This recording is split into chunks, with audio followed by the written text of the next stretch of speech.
probably once in a while have a thought like, well, wouldn't it be great if, X company or this big company made a MechWarrior game, or if Microsoft, let's say, just said, hey, Piranha, good job. Great, let's make MechWarrior 6. We want to get back into the MechWarrior publishing business. Let's spend Gears of War money on MechWarrior. Well, it's not going to happen. And how has your views changed on the IP or at all? Yeah, I mean, my views have changed.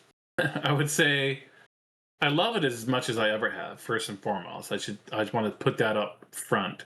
The reason I say that is because almost any other question you ask me tonight, it's probably going to become clear at just how dramatic the game industry has changed. But there's just so many things we've tried over the years, to just talking about that one subject of like, if the IP can like break out of this nicheness, and go into something bigger. There's other ideas out there, right? People would love to see another Mech Commander game, I think. You brought up BattleTech, but whether that's, they're not the same. One's turn-based, one's real-time, but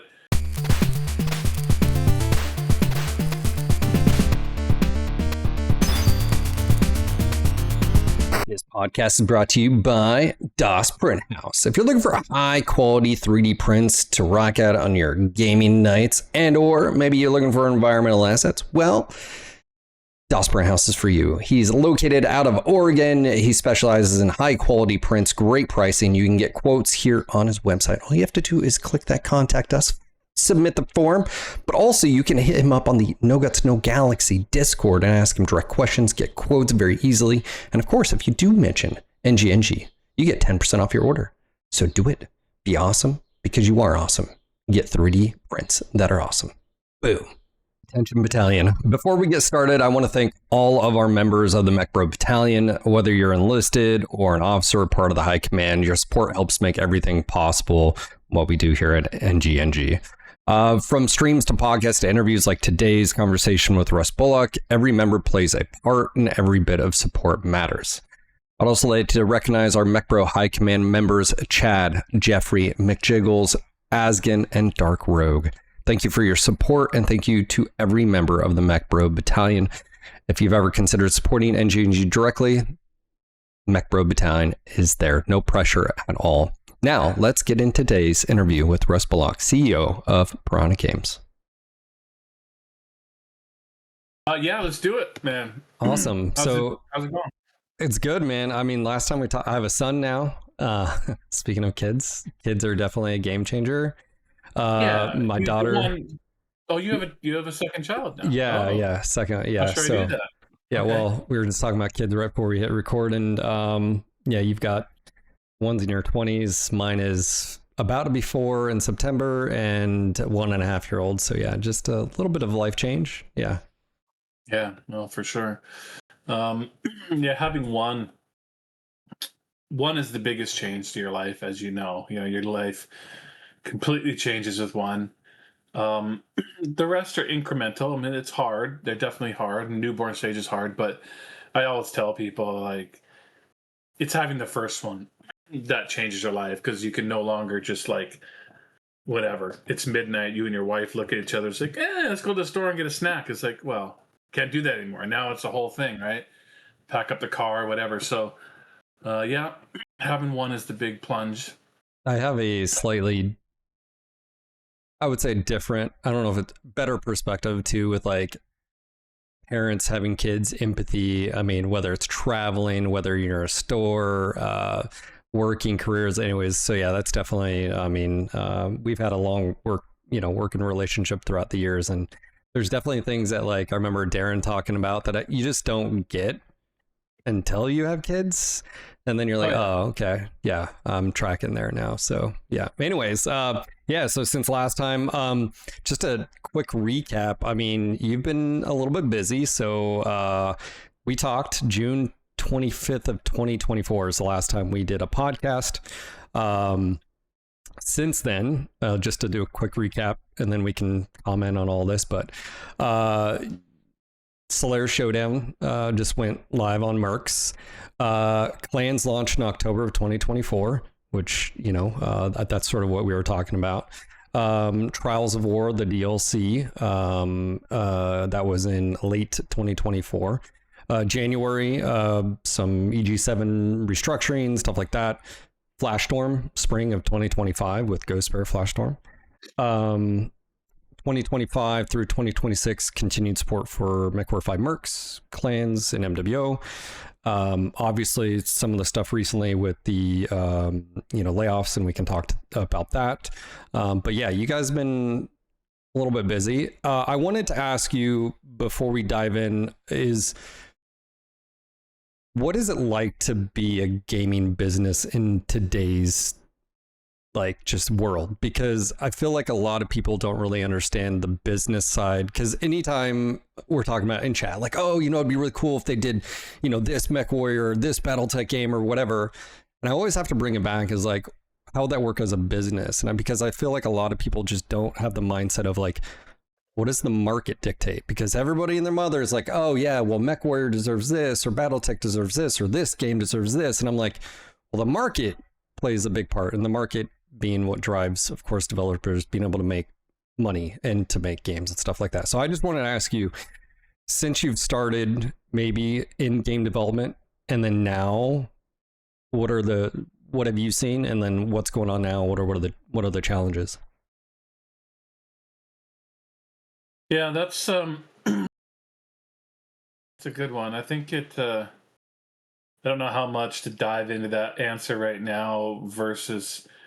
The reason I say that is because almost any other question you ask me tonight, it's probably going to become clear at just how dramatic the game industry has changed. Like, even in the we've had the license now basically like 15 years, right? I think it was 2011 we started on MWO, so it is a completely different world. I mean, even just the last 5 years, like COVID till now, things are dramatically different. Even the last 2 years till now, things are dramatically different. Like, the world is changing. You hear this all the time. It's so true, at an unbelievable pace. I mean, with AI in the last couple of years, it is shocking. It's changing so much faster than I ever could have predicted. And I fear that the next 18 months will be more, like, beyond our imagination of how much things are changing. Not just the game industry, but the world. Employment. You have kids now. You think about, what are they going to do? It's a big side topic. We can head down there if you want. It's that's a different podcast. Yeah. This can be different for them. Very different for them. So yeah, game industry's it's changed a lot, though. I remember when we first came in, it was it's interesting, because when I first came in, it was very difficult from a gatekeeper perspective. Back in about 2000, you couldn't do anything unless you could get a major publisher to put your game on like the store shelves of like Walmart, etc. It was a completely controlled industry via physical copies put into physical stores, and you couldn't do that or manufacture, because it costs millions and millions of dollars to print all the game physical copies, right? So you'd have to have a proper distributor to do any kind of game shipping. So that was sort of our first 10 or so years like that, and then we saw a major change, of course, with digital distribution and Steam, and having your, like, MWO even launching the way it did. Couldn't have happened 10 years prior, of course. But yeah, now we've seen, I'm not sure if I'm getting to the point of your question, but of course we've seen dramatic changes in the last 5 years when it comes to the industry in multiple ways. Yes, AI is a huge game changer, but even the marketplace it's just become more and more and more consolidated into major product releases. Even though you see small indie games pop up here and there that break through that and do really well, but the fact of the matter is, though, like, it feels like 90% of the revenue is flowing to certain big games, right? Whether it's the next GTA or one of the things I notice is, you see this a little bit with MWO, but on like a teeny tiny microcosm scale. But like, I have kids, like my oldest, he still plays to this day. Probably, I don't even know how long it's been now. Like probably seems like 10, 12 years minimum. League of Legends, right? That's what he plays. And so we see that in the game industry, even though the game industry continues to grow, people are really latched on to the games that they play. So like I'm like this now. You know how many game releases have come out in the last couple of years that normally I would be interested in, like they're right up my alley. But not only did I not buy them, I didn't even look into them. I haven't done anything about them. I just kept playing the games I play. I still play old school EverQuest MMO. Other people play, League of Legends.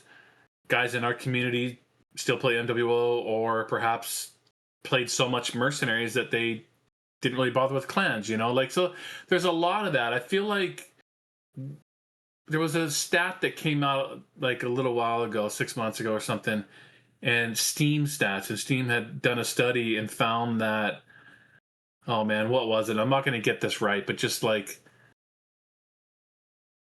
a pretty large percentage of revenue spent that year on Steam, like maybe it was upwards of 70% of the total revenue or something like that crazy, was spent on games not released that year, meaning the year prior or much older. So when you're sitting down to make a new game and you're thinking about spending 10, 20 million dollars or whatever it is, which are not very big budgets nowadays, but still, it's yeah, it can be tough. So to get that kind of a maybe approval to spend that kind of money on a new product release. So Yeah, I don't know, hopefully that answered your question, but there's a lot going on, and I think it probably is going to color almost all my answers here today is going to sure. be in that vein. Well, talking about MWO and the founders program, for those that weren't around, you guys were sort of not the pioneers in that. I think there was maybe one other, but like I know that was a big deal. It was basically like a not Kickstart, but a founders where, hey, the fans helped create some capital, and then obviously a publisher and stuff, and it basically allowed you guys to sort of leapfrog and have capital stream to be able to pay employees and so forth and do that stuff. Whereas like the whole like publisher thing, I talk about this all the time on stream, is like, okay, hey, that cool idea that you just had, you have $100 million. Would you invest it in that or another genre? And when it comes to, of course, BattleTech MechWarrior, a lot of the times I have to say is like, yeah, but would that sell? And would you be willing to put your money on that instead of the S&P 500, or would you bet your money on GTA or this idea, or, stuff like that? And I feel like as far as the IP that we're talking about, BattleTech MechWarrior, it's one of those where you used a term last time we did a podcast. I'll summon him now, Magic Panglava. He's another content creator, streamer. Used a word niche, and I feel like we need to talk about it because it is a niche IP. But a lot of people feel like obviously it could be bigger and mainstream, and of course, yeah, I would agree to that. But the market says what it is, right? So how do you view, since of course now Mercs is now at what, DLC 8 9 DLC 8 with the latest one, looking at the IP, how do you look at it then in MWO terms, or even maybe before, because you guys you wanted to do something before MWO, to now? How do you look at the IP, and how has your views changed on the IP, or at all? Yeah, I mean, my views have changed. I would say I love it as much as I ever have. First and foremost, I just want to put that up front. And no matter what I say, people aren't going to believe me on certain parts of it, right? Like they're going to say, it's just wrong. That if things were done differently, then things could have a different outcome, or something along those lines. Hindsight's always 20/20, man. Well, what I mean by that is, I would say the main thing that's changed for me about the IP is my belief that it could be something much, much bigger. I used to have that belief. I don't really have that belief anymore, because I've been doing this for a really long time. MWO for 13 years ish, somewhere in there. You know, it has its weaknesses for sure, but there's just so many things we've tried over the years, you know, to just talking about that one subject of like if the IP can like break out of this nicheness, you know, and go into something bigger. So many things were tried over those years that just didn't grow, you know, just didn't grow outside of the core community. And there's people will find pieces of evidence of like someone who found the game, had knew nothing about BattleTech and played it, and now they're super addicted and play it to this day. Sure, of course, there's going to be a handful of people, and I want to say this also. I mean, Mercs has been a big success as far as, you know, it's probably the best-selling MechWarrior game. Okay, not counting MechWarrior 2. Yeah. MechWarrior 2, of course, the original MechWarrior 2 is outrageous. It was like I like to say that was a moment in time, right? I mean, it was in all of our lives. Like, I mean, I'm much older than you, but like that was like I kept saying, it felt like it was in every box of cereal. Like it was like every 3D card you buy, whatever, MechWarrior 2. Unbelievable. Changed my life. You know, I love that game. Soundtrack, the whole bit, you know. Unbelievable. Other than that, you know, the MechWarrior games have always been, if you look at Mech 3, Mech 4, and whatever, they were like million-ish unit selling games. Sub-million, around a million. And which were pretty, still pretty nice sized hits for then, you know, for that time frame. But big publisher, you know, Microsoft and everyone. Mercs, you know, we've sold, I don't know exact numbers right now, but it's well over 1 million units of the base game now. And that's not counting, of course, the 8 DLCs. I'm sure it's probably over 2 million units when you combine in the DLCs. So for all intents and purposes, you know, besides the one major hit moment that, you know, MechWarrior had during the MechWarrior 2 era, you know, MechWarrior 5 Mercs is maybe the second after MechWarrior 2 has maybe sold the most amount of units. But that's over how many years, right? I mean, that's when did we ship? 2019. I know we had 2018. that. Yeah, I think 2018, 2019. It was fall of 2019. It was exclusive though, right? To EGS for that first like year. In fact, it ended up being closer to 15, 16 months by the time we shipped it onto Steam and Xbox and stuff. So it's quite a while. I mean, that's a good I guess that's 6.5 years, whatever. It's been quite a while, right? So it took, you know, that long to sell that many units. And so, you know, it's still niche. And then clans, you know, very different situation with clans. But all in all, well, I mean, if we want to talk about clans for a second, there was you know, just the fact that it was Unreal 5, shipping on PlayStation and Xbox, had 2 hours of motion capture cinematics. There was definitely a hope there, of course, and you know, you saw the press releases after that game release, and we had some layoffs and stuff. I mean, I think the wording used by the EG7 sort of a what do you call it, press release was something along the lines of failed to capture a new audience, right? You remember those?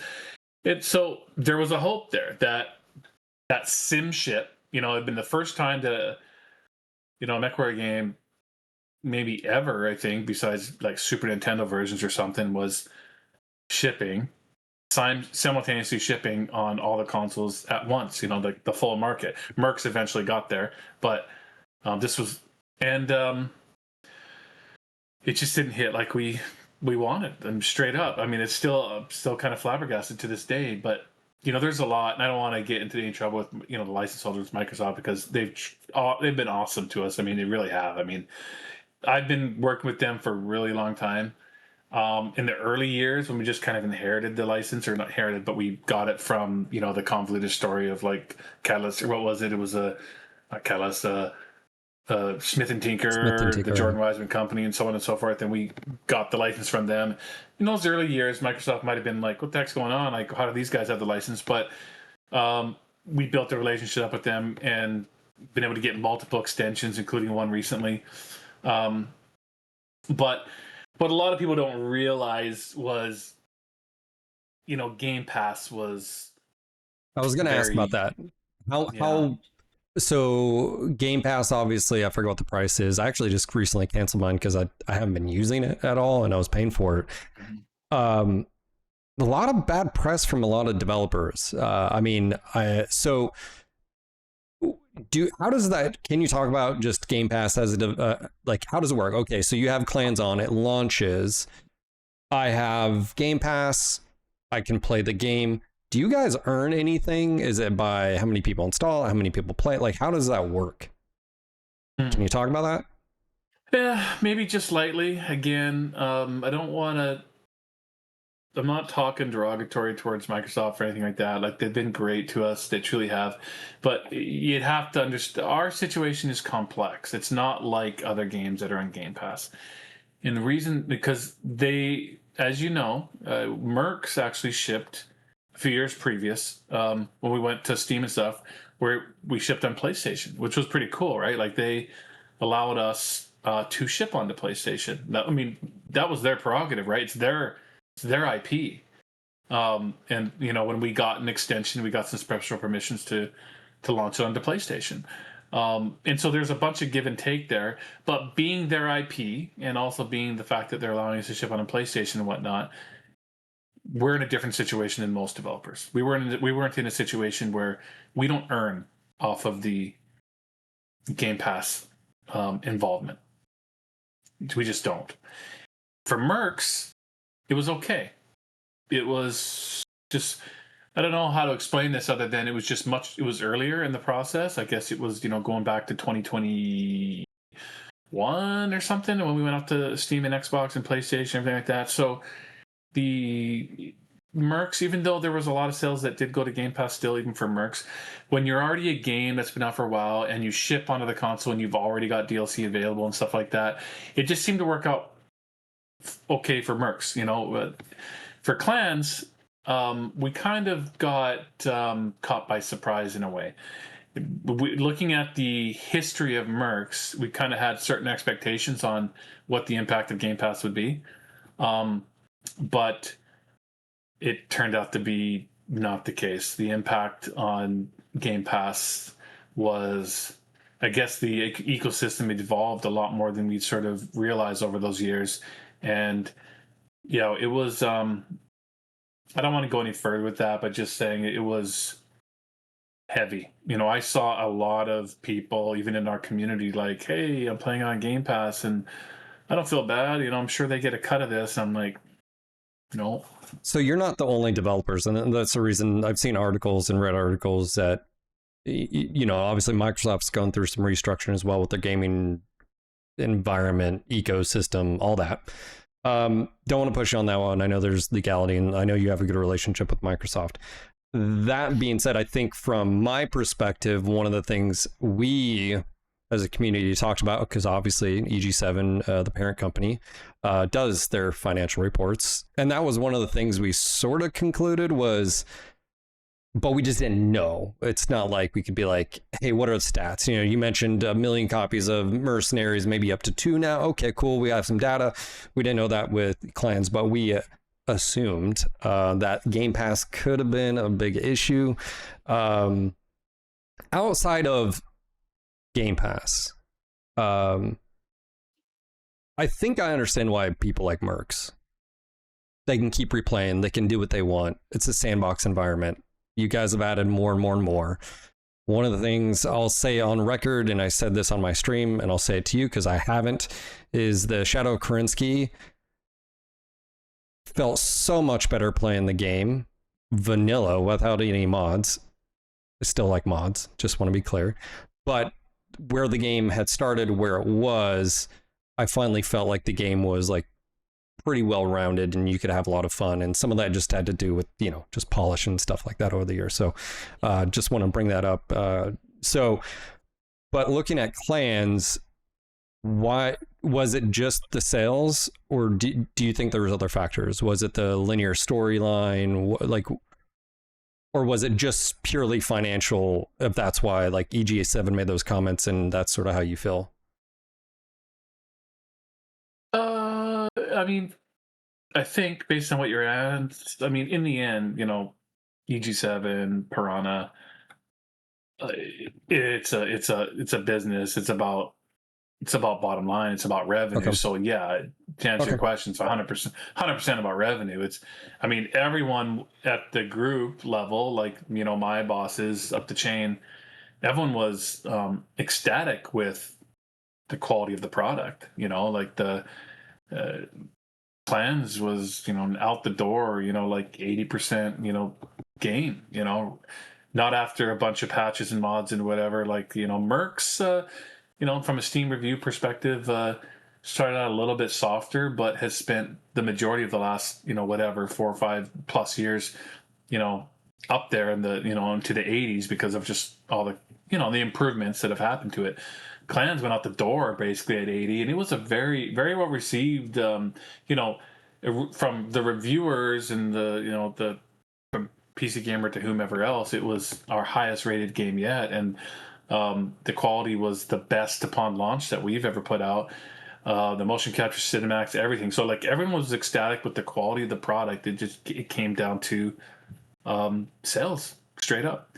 We did the math, and it was like I think we felt like we lost upwards of 100,000 units in the first 30 days just from Game Pass. I mean, there was evidence of people that normally that wanted to play the game that were only PlayStation players, but they could get Game Pass on PC with a 1 month free $10 sub or something or whatever, and played it that way rather than buying a copy. So straight up, that was it. I want to say this. Well, I mean, I do find it interesting that from the community's perspective that people feel like they have to pick a side. You know what I mean? Like, if you're a hardcore MechWarrior player and you're trying to support this MechWarrior community, it's like, why do you have to be like, I like Mercs, I don't like clans? Like, that isn't helping the cause, straight up, They're both great games.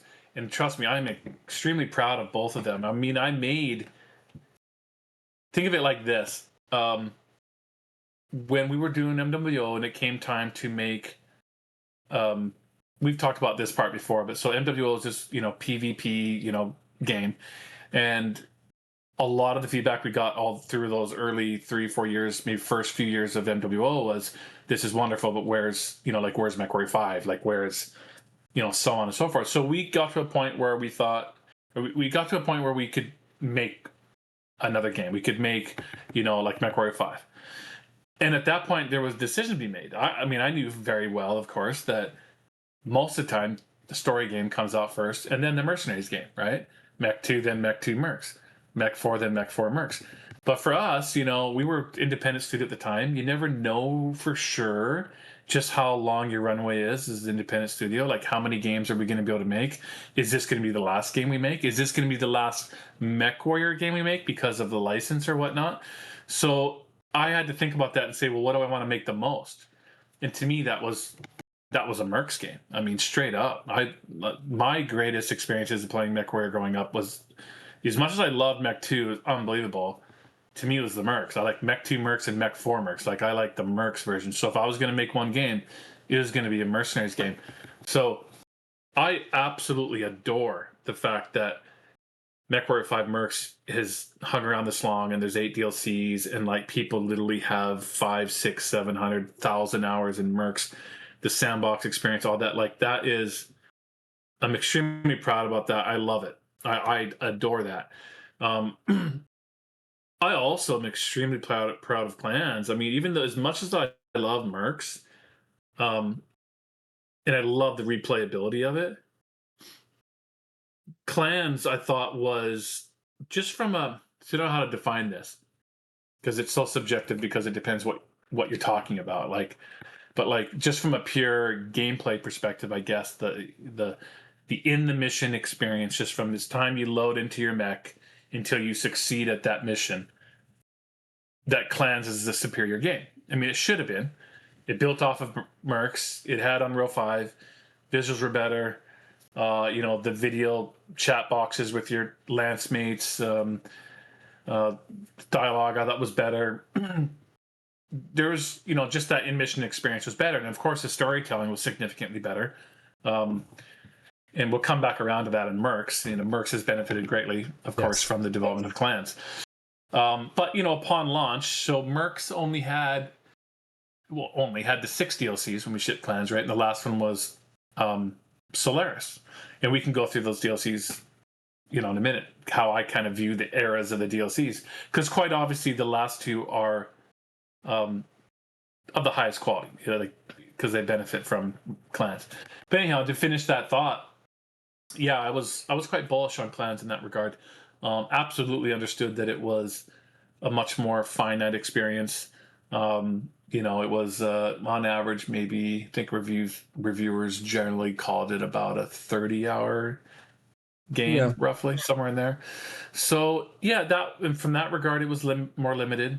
But it was also what people were asking for too, right? Like we do listen to the community, and just like when MWO was out, everyone's like, "Hey man, this is awesome, I'm loving it, but where's MechWarrior 5? Like, where's the PvE, etc." So we make Mercs, and for the longest time during Mercs, as much as people were like playing Mercs and whatnot, they were like, "Hey, this is great, but this sandbox is okay and all, but like, where's the what would you call it? The more curated, rich story missions, not just the sandbox missions." So I guess just to kind of conclude all that, it's interesting because we kind of have covered everything now, right? Across the 3 products, you've got the PvP, you've got like the sandbox, PvE, Merc simulation, and you've got the rich, storytelling aspects as well. So I kept telling, if there's going to MechWarrior 6, it's obvious what MechWarrior 6 should be. It's like, it's all of it, right? It's everything. It's bring it all together, PvP, sandbox. I was just about to ask that. The whole works, Yeah. bring it in. But, just that kind of is, we did it the way we did it because that's the way we had to do it. We didn't have, 40 million to put into one big game.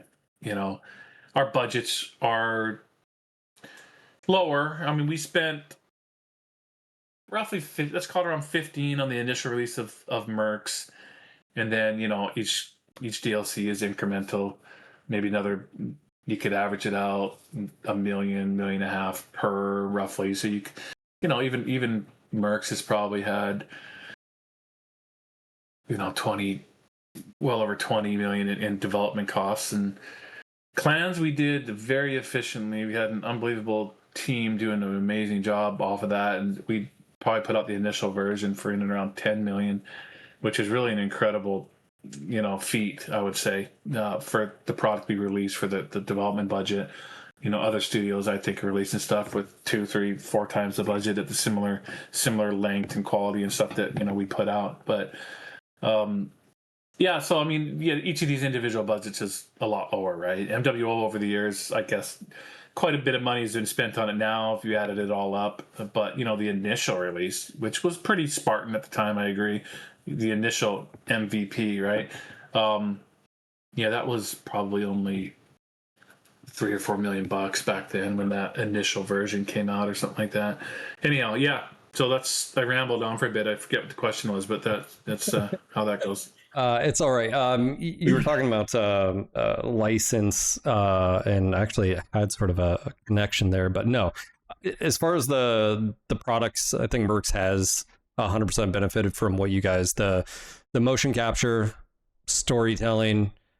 I would definitely say you guys set the bar, and I sort of said that too with Shadow Kerensky. Was like, as a fan, this is what we expect moving forward, and of course that's what we got with the Chaos Reign as well. And I'm sure you as a fan as well like that a lot better than what we had before, right? So you guys definitely raised the bar on that. I'll dump on the DLCs a little bit here. You guys have probably liked the history because a lot of our decisions over the years, a lot of them have been made in a similar situation where if there's uncertainty in the future, you make certain decisions, right? So like another one of those is, so Mercs goes out um initially on EGS, and when you're making a game, you have what you call there's like a there's like a back I'm not sure, there's like a developer term for this that the producers use, but essentially there's an area on the servers, and then that has just loads of stuff, features and ideas and mechs and just tons of shit that we didn't have time to get into the product before it released. Like, just you run out of time because everything you put in has to be tested and bug tested and fixed and polished before you can. You just have all this stuff, and you're like, oh, there's just no way unless we're going to delay this game by another year. Like, you got to draw the line somewhere, and so that's always tough. You draw the line somewhere and you get it fixed up and ready for shipping. So the 1 year exclusivity ended, and we waited an extra few months because we were getting the game ready to launch onto Steam and Xbox, etc. And that Heroes of the Inner Sphere DLC launched essentially the same moment we shipped onto Xbox, if I remember correctly, Xbox and Steam. And that was a huge DLC. It had like all these mechs. In fact, we put, to this day, we kind of joke about it at the office. Like, we gave away all the mechs because we thought this is hilarious now because we're working on like DLC 9 at the moment. We thought that was going to be the only DLC. There was a time that we're like, this is the last, this is it. We're just going to do this. This is this one DLC. So here, throw all the mechs in there, So that one shipped. So that was a big DLC, and it added a lot, right? Like, to your comment early on, I mean, I thought Heroes of the Inner, even just having Heroes of the Inner Sphere, well, here's a better way to put it, because the free updates that came with, well, all of them, but in particular Heroes of the Inner Sphere and like Kestrel Lancers, huge free updates that were part of it, right? Like massive lists of like fixing the whole game and improving the whole game came with those DLCs as well, because of that whole back catalog. So by the time you got, say, the base game plus the first 2 DLCs and all the free updates that came with those, that was, I think, where Mercs, was a good game at that point. I guess I'd put it that way. And then, so those were 2 good. Those are quality DLCs. Those 2 didn't have the storytelling yet or whatever, but those were quality DLCs with the amount of content it came with. Then the next 4 I call mediocre. Like, they were okay. Call to Arms kind of set a new precedent because it was small, and we knew it was small. And we're like, this is small. It adds a cool part to the game with the melee, but it's small. The missions are small, so we actually went down to a $14.99 price point. That's when that one went to a cheaper price point. Rise of Roslog was well received. That one was a pretty decent DLC, but it was still smaller. I think that stayed at the smaller price point. And then Dragon's Gambit and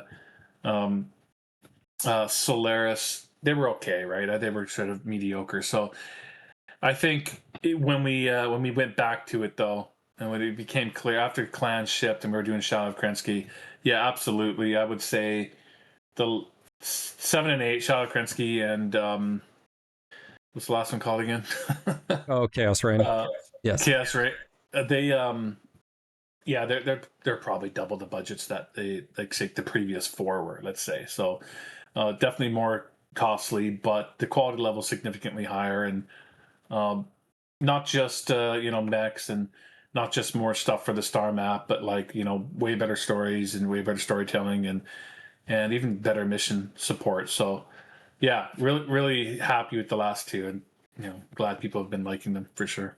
Yeah, and then obviously with Clan 2, I mean, you've Jaguar campaign. You guys tied also that story into Shadow of Kerensky too. That was a nice little throwback with some of the characters and the Mason sort of being involved. Oh, Mason's a spoiler alert. He's a spawn of a clanner and all that fun stuff. So yeah, you guys have been interweaving the stories, which I think is really cool. But obviously the the animation, the cinematics. I think last time we were talking, you said, you know, hey, I think you guys will be blown away, and I think a lot of people have appreciated that. Like I said, me personally, it's just to raise the bar. Okay, you guys have set the standard. That's what the standard is moving forward, and you guys are capable of that.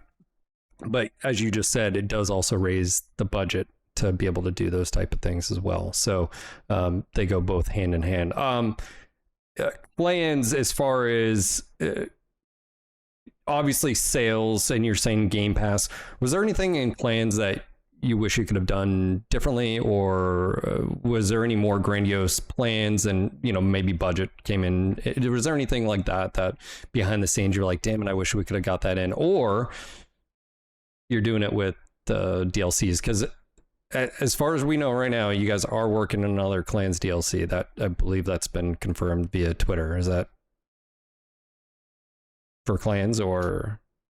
I can't confirm nor deny that played in at that the one. moment. Yeah, I sound like a but politician. Like the question, I would say, you know, kind of. There's maybe one thing I can think of that, you know, we wish we would have got different or better in plans. But we also ended up with some stuff I didn't expect either. So, co-op support is challenging for us in the sense that, you know, there's just such a gulf of work between what we have, which is a fairly simplistic peer-to-peer co-op system, or what you'd find more in a Helldivers 2. Yeah, well, I'm not familiar with that game, but what's the Warhammer one, the more recent? Oh yeah, like Space Marine or Space Marine 2? No. Is that what it's called? I'm not. Whatever. I don't maybe mean me you're and right. Games Yeah. Workshop don't get along. But right like, now. what we're talking about here is like a full-fledged, like, sure, it's still co-op only PvE. It's not PvP, but it's still fully fleshed, like matchmaker, hit the queue, find people, get put together, you know, and with which also has like a battle pass component kind of built into it, and you're, you know, playing through that. Maybe Helldivers is a great example. I haven't played that though. Are you talking about Dark Tide? Dark Tide? No. Oh, okay. It came out a couple years ago. It was it was maybe Space Marine 2. It was a sequel. Yeah. Is that right? Yeah. But are you Warhammer. saying that like there's a difference between you guys are making a single player linear storyline, hey, your buddy can connect and hang out and do the stuff with you, versus we're creating a effectively a co-op game where you've got your own stuff, he's got his own stuff, you play together, and you know, like part. That, you know, like that last part for sure. Like, we were making a co-op game from the very beginning with Clans, but yeah, we inherited essentially the technology, but not inherited, like we only went as far again as we did with Mercs, in the sense that, you know, in order to play co-op, you're be friends on a, you know, either an internal friends list or a Steam friend list or whatever, and do a fairly straightforward peer-to-peer connection, and you join the host game and just be a participant in the host game. So that's what we did for Mercs and for Clans. And there was definitely a lot of chatter, just so like people know, like there's been chatter many times about wanting to go a lot further with co-op, both with Mercs, but in particular when we're making Clans, it's like, well, this time let's make co-op a lot further. And by further, I mean, yeah, you don't have to, you can just, you know, almost like NWO, I suppose, that where you kind of hit the queue and whatnot, and like you get matched up with people. It's still only co-op, but you can find strangers to go co-oping with. Once you do that and you have like a full-blown, you need a server hosting stuff, right? Like an actual server hosting players, hosting stats, and like you go, it's like, you know, 10x the work kind of thing. So I in some ways I wish we could have gone further with the co-op, because I know there's a lot of people that would, you know, prefer to, you know, bring their own equipment, let's say, and, you know, into the co-op match, or be rewarded for their time going back to their own game. those types of things require like a significantly more infrastructure. So that I would have liked to have done better. Um, but same limitations, just like biting that bullet, it's like, 10x the work to do that. Well, But at the same time, we got things like 2 hours of motion capture cinematics was like unbelievable, right? Like we didn't expect that. In fact, you heard this story from me going back to GDC, but like I have to give full credit to that team. When we started that game, we had no notion of where we didn't know that we'd end up where we did with those cinematics, and it's due to some of the team members just really. First off, we started diving into. We hired first the great hires, Matt Lee, our cinematic director, who's incredible. Him and his team. And Carrie, our production manager, started to do explorations around motion captured suits and stuff like that. And they developed the whole pipeline. They even built their own motion capture suits. We bought some as well, but they started making the adjustments and built their own helmets, and they were building their own suits. We found this great place downtown that we could rent out for a really affordable price, and we brought our own equipment in there and our own suits. And next thing you know, I was getting like test videos. I saw this one. You remember the scene where Jaden is talking to Mia, and she's just gotten the neural tattoos, and she's giving kind of a little speech about how the clan works. And I saw a test video of that. It wasn't even the same actors at that point, different actors that were playing the parts. And I was like, oh my God, like we are making a totally different game than I thought we were making. And that was a huge shift point for us. And how heavy we leaned into the story and the cinematics and all of that. So that was incredible. That was a major boost to the quality of the product. yeah. Sorry, you were going to say something. No. And actually, I think you guys do a good job of you get a different feel, taste, if you will. Jaguars, how they treat each other internally. Ghost Bear, how they more of a family unit. Clan Wolf, mission first, and yet there's some other stuff in there, and we can get to that. But you mentioned the license, and you've mentioned all three products. I was speaking to another developer, community manager, and he was like, yeah, why did they do three different products? He's like, because when you're talking, all I think about is in past games, even Mech 3, Mech 4, you had the single player, obviously co-op wasn't really a thing back then. And then you had this online segment that the online, they just ran, rather, they just did their own thing. Is that something you've ever thought about? Like where, man, I really wish we could have had everything under one roof, because like, yeah, you do. And then the crossover and people maybe, do this or that, and they get done with a little bit of a new storyline, they can come back to co-op with their buddies or hopping on PvP or whatever. Has that ever crossed your mind? Because like in today's environment, everybody's battling for everybody's attention. Developers, it seems like, maybe not you specifically, but like game passes, fear of missing out, and you need to be online 24/7 and playing as much, and have you ever thought about having all products under one roof? And you sort of mentioned that earlier. That's why I just wanted to like circle around back to that. I mean, I can't really answer that and say like, yes, I do, because do you think that would work with IP? Do you think that in today's, like, with the niche? Well, first, I'll just answer it and say like, there's something like 11 years between when MWO was going like public beta, or like say when everyone could start playing it around 2013, and clan shipping in like late 2024. So, you got over a decade there. So it's not really a question I can apply to that situation. That situation unfolded, like I said, meaning at first we were gonna make a free-to-play PvP game, and we had enough money to get out this initial MVP.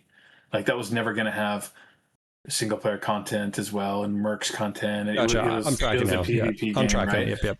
Yeah, and then at some point, in fact, the way Mercs kind of initially got started, we did explore for quite a while and spent some time and money on adding PvE content into MWO. I think we've talked about this before, and it was just like extremely difficult with Crytek and the CryEngine and the code base that we had there. It was like, oh, this is going to be like pulling teeth, and what we're going to end up with is going to be not very good, like not pretty restrictive, kind of crap, kind of middling, right? So that really is what it evolved. It's like, this just needs to be a separate game, dude. Like, we need to make MechWarrior 5 Mercs, right? That's where the MechWarrior 5 Mercs idea came out. And at that time, the thinking was, well, should we have a full PvP aspect in Mercs? I'm sure we talked about that a bunch of the times, and maybe we would have ideally liked to do that, but that essentially doubles the cost and the time of making the game. It's just not realistic, Not to mention we have MWO already, which is still humming along decently at this point, right? We're still having we announced Mercs at what, the 2016 initial MechCon, so we were still having MechWarrior World Championships up. Like, MechWarrior Online was still cooking along pretty good. So you're not sitting there going, let's cut the feed out from underneath MechWarrior Online, and like tell the whole community, oh, it's shutting down, we're releasing Mercs now with PvP. Sure. That wasn't going to work. So it was Mercs, and with limited co-op was not that bad then too, because we had MWL for PvP and we have Mercs over here. So, and then Clans was fulfilling more of a rich storytelling aspect and whatnot. So that's that. But what was the other follow-up question? Just if in a futuristic game. Well, let me circle back to, I asked you a question, but I was sort of asking it for a reason, for also people to sort of understand. And it's, you guys are a small studio, a small medium, nothing, it's not like a two-man group. You have a budget. You have to stick within that budget and the constraints therein, whether we like it as fans or not. Yeah, we don't get all three products in one, but that's sort of my point, is like sort of coming back is MWO, you weren't able to do everything. Hey, Mercs, we have to focus just on Mercs. We have MWO, why mess with that? Obviously, now you have Clans. I'm just sort of going back to the original conversation we had at the very beginning, which is the business side of it. It's business. And even though we as fans want everything, it's not really practical. But all that being said, you guys also took what you learned, because if I'm correct, Clans was UE4, and I'm sure you used a lot of what was in Mercs and propagated that with 5, and you upgraded 5, and you've been using a lot what you've already learned, right? So I was just sort of thinking, in a eye in the sky, perfect, you mentioned Mech 6, what would that look like? Everything under one roof. Obviously, I could ask you, is that going to happen? But we'll get into that, I'm sure, in a little bit. But yeah, I think that's a big difference too, is back in the day with Mech 2, Mech 3, Mech 4, is the scope of games weren't like they are now. Like GTA, like it's creating an entire world, like that scope of that, and you have to have a budget to meet, and just sort of player expectations of what is the game, what is the market for the game, and so forth and so on. So you said you've shifted on I think we can bring in the world to. I think you've brought in those sort of realisms. Do you still think there's an audience for MechWarrior and to grow? Like, is that something that you think can still happen in today's world, or at the helm of yourself and the company? Is that something that you guys like? Heck yeah, we want to do, or we just have to be realistic? It's tough. Because I can get caught up in optimism pretty quickly, like I love the IP, and I can get caught up in optimism around things. I have many times over, like whether it was a certain update that we were doing to MWO, or when Mercs was gonna finally get onto like Steam and Xbox and PlayStation. It's like, oh, here we go, and or Clans gonna sim ship consoles all day one, motion capture cinematics. sounds like a dream for PlayStation, right? It's like up the alley of whatever, like, you know, these are much bigger games, but, you know, Last of Us and these sort of like storytelling type games and whatnot.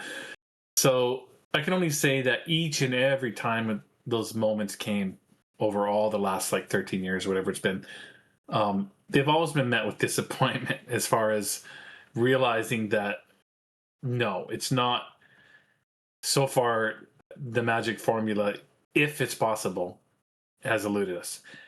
I tend to believe that it's not really possible. What I'll say about that is, like, a lot of people, I know there's a lot of people in the community, I've met many of them over the years that have the answers, like, meaning, well, that's because you didn't make X or Y, or because the multiplayer wasn't like whatever Living Legends, or, you know, there's lots of things, you know, that I've heard over the years. Of course, if things were just like this way or that way, then we would have really seen massive growth and massive success. I guess we'll never know. I don't believe that. I don't, those, you know, thoughts, I don't agree. But it doesn't mean that there's not room for more MechWarrior games. It does mean, though, that we have to be realistic about the budgets that can be spent on them. So, and it does make it very challenging, though, because I told you already what the budget was for Clans, and that is, you know, like an unbelievable product. The 30 hours with 2 hours of motion capture cinematics and the quality level and quality bar that that game shipped with for the budget that we spent. I would say we were in a pretty small category of games of that quality bar that spent that much money or less. But as you know, that game didn't that game didn't make the money back it needed to make. You know, it's unfortunate because it's definitely made it more difficult moving forward, because the most recent game didn't perform.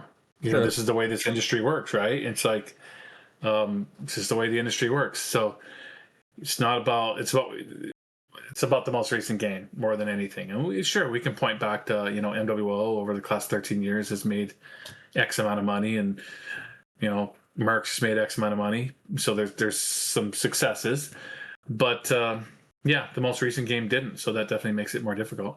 Speaking of, that was one of the obviously the latest EG7, you guys had some layoffs. There was some Twitter feedback. We caught a little bit of, you know, correction. It was initially reported like 60%, and then you were like, no, it was more like 30. And obviously there was some employees that, like, I even knew, you know, that got let go. That's never a good thing. And that's what you sort of said, which is like, it's not a good day. This isn't like something to celebrate. This isn't fun, but hey, we're going to continue working on stuff. I have debated back and forth for a while during my streams and looking at the EG7, looking at like all the stuff. And I think you sort of confirmed it, but basically you're saying is capital is cap, because just to clarify, you do have an extension from Microsoft. But where's the cap? Where's the money coming from? Like, where would you get the money? That has to be, is it coming from EG7? Is it coming from, like, I don't know how this works, so I just figured I'd ask. Like, and obviously with the extension, how does that work? What does that mean? Because I think a lot of people are always confused. One, they don't understand, hey, the IP rights are split. It's Microsoft Digital Gaming and stuff like that. Physical, it's not even Tops anymore. It's Fnatic or it's a different company now. They got bought too. So Catalyst works with someone, they're a licensee holder just like you guys are in their sense, and they do so forth. So I remember Darren or Matt, it was one of the two that said, hey, we can indefinitely make products for MWO so long as people are buying them and selling them. We can do that. Same thing with Mercs and same thing with Clans. Don't know if you confirmed, but I think maybe Darren had mentioned that, hey, the reason we didn't get MechWarrior 6 Clans was because the license at the time wasn't extended yet. So you guys had to work within your means, and that's why we got MechWarrior 5 Clans. What is the license with Microsoft Intel? How does that work? Can you give it a little bit behind, like, you know, is the rules, regulations, I don't know, something like, what does layman's term over here need to know? And then, yeah, I think a lot of people don't really understand that. And then capital, where's the money coming from? How's that going to work? Yeah, well, yeah, I mean, the licenses, I guess it's changed a little bit over the years.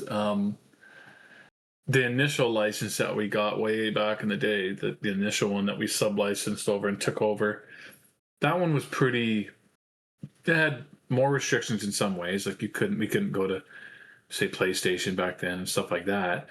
But otherwise, it was pretty. We could make anything we wanted, really, MechWarrior related. At the time, we've gone through a bunch of extensions now, though. We must be at least 30 extensions now. I don't even remember for sure. And as that relationship strengthened, though, that license has also been sort of reined in. Like because well, the initial license, I'm not sure how that initial one probably shouldn't have gone out. Is It the was point? very liberal. I You think, could do whatever you wanted, under the sun. yeah, And yeah. okay, If we only had loads of money back then, who knows what could happen. But no, things have been, reined in more appropriately now. I put it still very generous as far as allowing us to.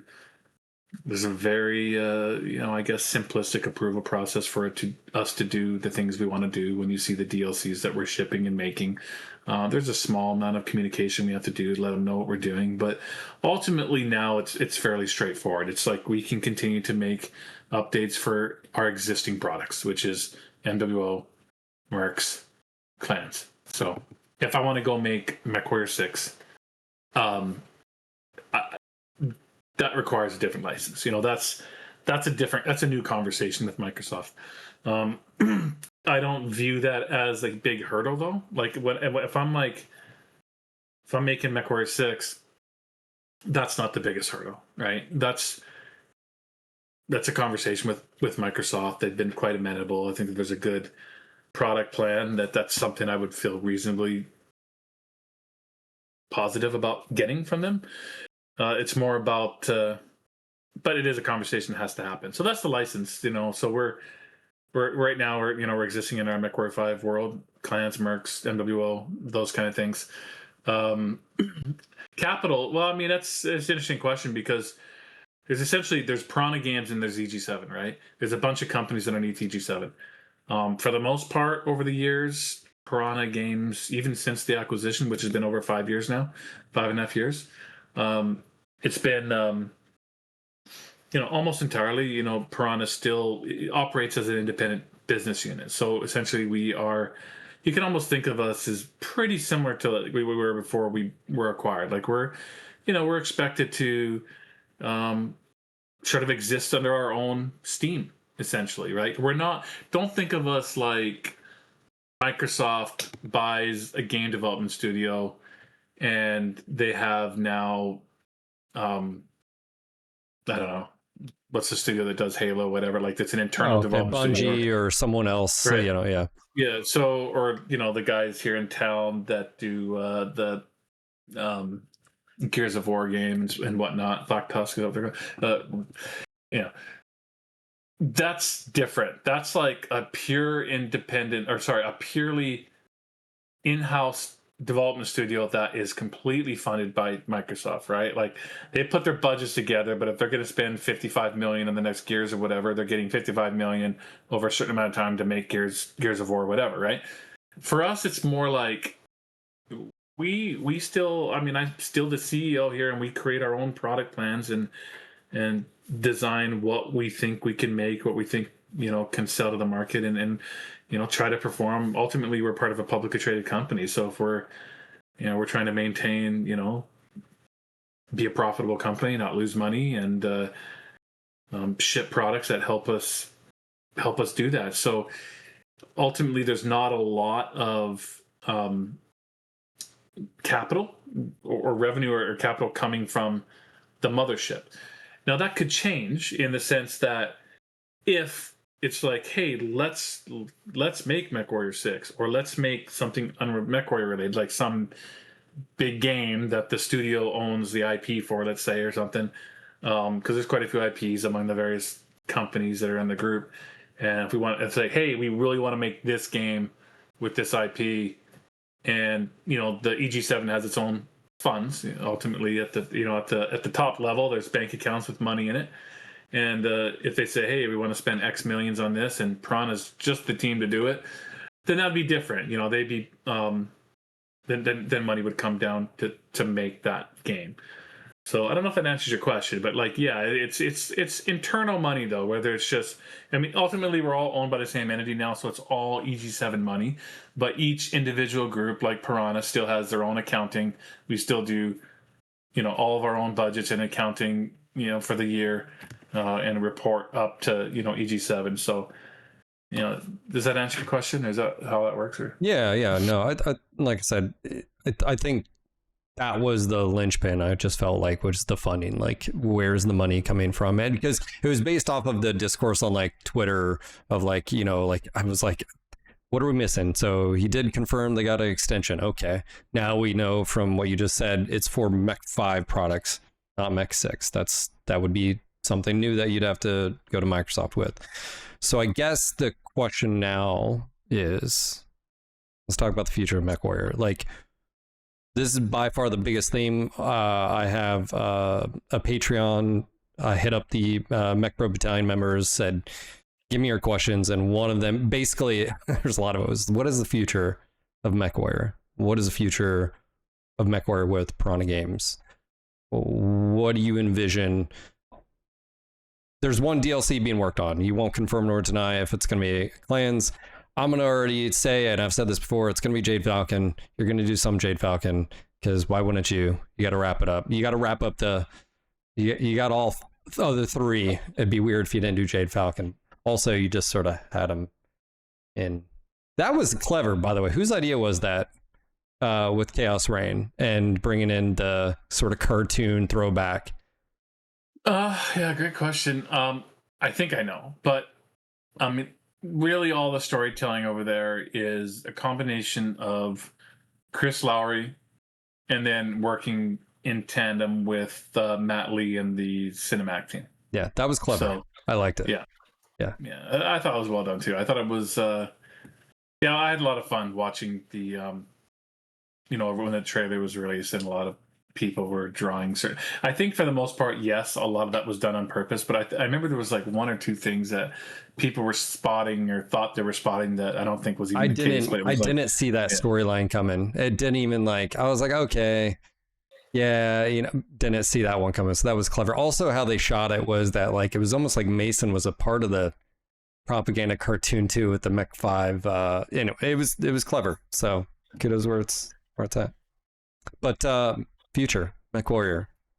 Yeah, great question. I don't know how much I can really say. Things are very different now in the sense of product. Well, pre-acquisition, we could kind of do whatever we wanted.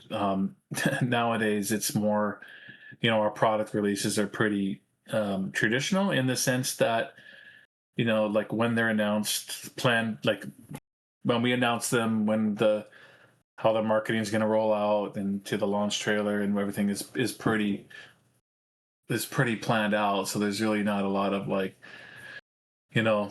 breaking news I can give. So I'm not sure how to answer that. What is the future of MechWarrior? All I can really do is sort of prognosticate a little bit more. Are you generally? Let me. Okay, I'll be even more direct. Do you want to make a Mech 6? And if that's answer is yes, do you have a plan? I'd love to make a Mech 6. Sure, of course. Do I have a plan? Yeah. I do have a plan. I have a good idea of what I felt like it needed to be. But the world changes so fast, and the game industry changes so fast. It's a difficult thing to think about. And I'll just go back to Mech 5 clans again. I mean that that makes things more difficult as far as moving forward, because I imagine a lot of people would say, what is the ultimate? Well, let me throw the question back at you. What's the ultimate MechWarrior 6 game? PvP, obviously. You love PvP. Let's throw that out there. Yeah, Okay, but great. you know, like I've asked this a lot, and I do think you have different cohorts inside the community. Obviously, I'm getting older, you're getting older. You do have a general sense of the MechWarrior community is in their late 30s, 40s, more casual experience. But the more I've talked about it, I think a lot of people like would be a combined arms, you and the mech, with your buddies, whether co-op or not. I think co-op could be really cool, but just sort of like a larger Battlefield experience, almost like Battlefield, but with mechs. Because I remember Battlefield 2142, but like in the MechWarrior experience, and in the and I've said, what if the focus was still on the mechs and the MechWarriors were the pilots and everything else was you had AI elements everywhere, and just sort of create that whole sense of what a Battlefield would look like. And so I look at Mercs, I kind of see why it's successful. I think more so than clans, as far as if you look at the, people are going to play clans usually once, then they're going to, that's normal single player games. But Mercs has that replay ability. And I sort of look at, if you guys were to do a 6, I could see a Mercs where you have that ability. You include more co-op stuff. You could even do an API or online sort of portion or whatever, but I just feel like maybe that's just a part of the game too, is instead of you can do single player all by yourself. But yeah, combine arms. I don't know, man. It's a tough thing. I mean, I don't have a magic wand. I've asked. I don't think a PvP works anymore. Like, and everybody's MW2, and I'm like, no, it wouldn't work. Hell, even World of Tanks. You're a huge fan of World of Tanks. They've had to adapt and change, and they're working on another product. They're doing a bunch of different stuff, but like, I think a single player linear is, of course, hindsight 2020. I think that wouldn't be the good choice. I think you'd rival around. What do most people want to do? They want to shoot shit with their buddies. Okay, how does that work? How can you make that work? How can you make that player that wants to play 2, 3, 4, 5,000 hours alone with his lance that he created, or whatnot? I look a lot at like the modding of BattleTech the game, which, by the way, I'd love to talk to you about. That would be a great freaking sequel. Like, no one's doing it. Mech Commander-esque elements in a MechWarrior game. I'm gonna go back to. We'll get back to this conversation as far as this specific one, but clans, the DLC, the first DLC that you guys did, I know we had our differences on that, the Trials of War. But one thing about that DLC that I do agree, and I'm going to bring up Magic Pain Glove, is you guys did a game mode, an arena PvP game mode in it, a horde mode, and I felt like, oh my God, those things could have been expanded and it could have been really, really fun on their own. Like, to me, I don't know if that makes sense. I don't know if you to me, it's like playing other games with those type of game modes. And I just felt like it was, I don't know if you guys were experimenting internally, is there something here? But what I felt was odd was it just didn't fit the linear sort of storyline. And I was like, this would have been fantastic, like Mercs, or like a game where you could split off and go do a horde mode, or anything like that. So side note, I don't think a single solo PvP game works in today's environment with MechWarrior. I think single player, co-op, and then if you need to launch, give a dog a bone, you do some type of, multiplayer? We're going to give you the tools, you guys go for it. Host your own servers. Here you go. API system. Here's an editor with all the stuff. You guys can run your own leagues. And every single time we do an update, you guys will get them too.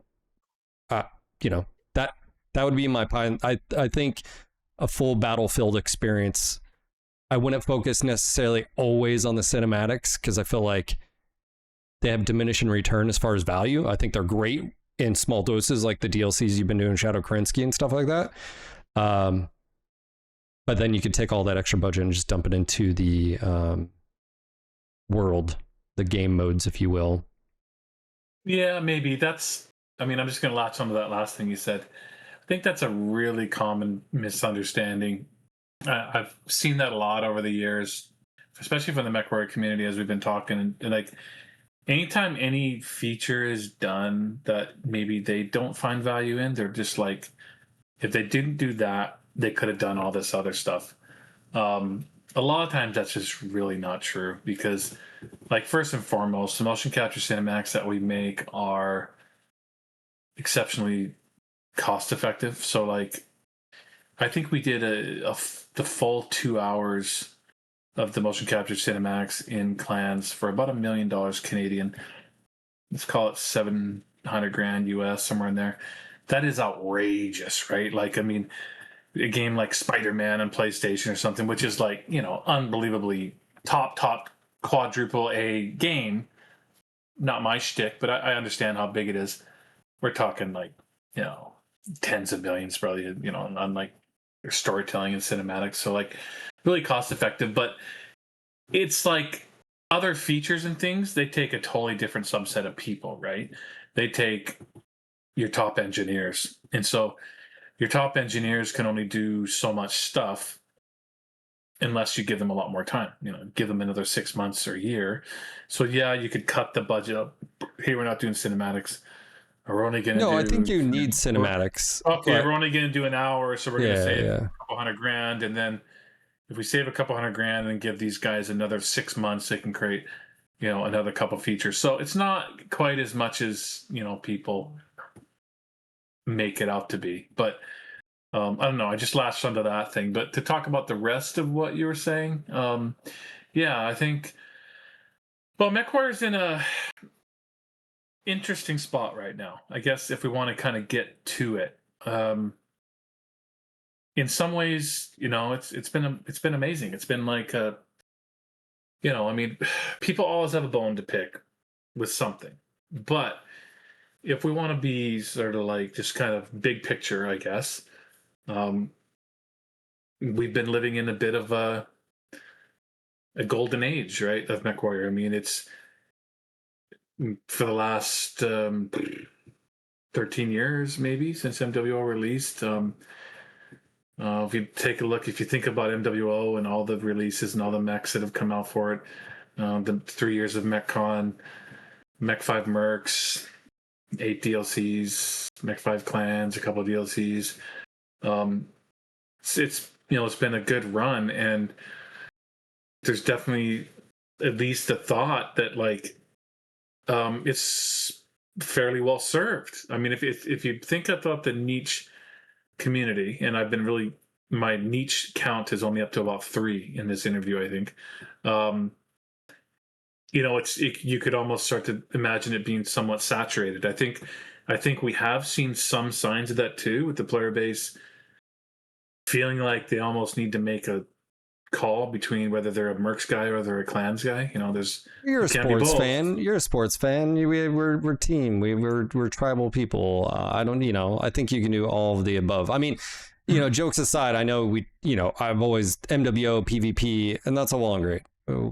But objectively, I'm trying to look at the grander scheme. Where do the numbers actually point? Where do most players want to be? And can you do sort of two things at the same time? And sort of like you could do a co-op, with that still sort of is with their buddies, but not necessarily against players. Or do you do co-op, and PvP? I don't know. Like, it's just one of those things where I don't think it's an either or. I think in general right now, as far as MechWarrior is concerned, it's like how I look at it is it's sink or swim. Like, if one product doesn't do well, what does that mean for the next? Or is there going to be a next?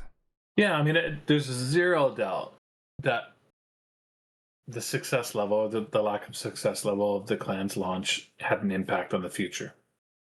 Straight up. I mean, there's just no way to avoid that. That's just the way it goes. It'd be that way even if we weren't, like a part of VG7 now, for sure. I mean, you only have so much money to put towards a new product. And if you don't make your money back, that changes things. So that definitely impacted the direction of things, no doubt about it. But, there, we talked about Game Pass. I don't want to get back into that, but that was definitely an impact. And then we have, again, I think there was some signs that maybe, we've saturated the MechWarrior sort of community. What do you mean by that? Well,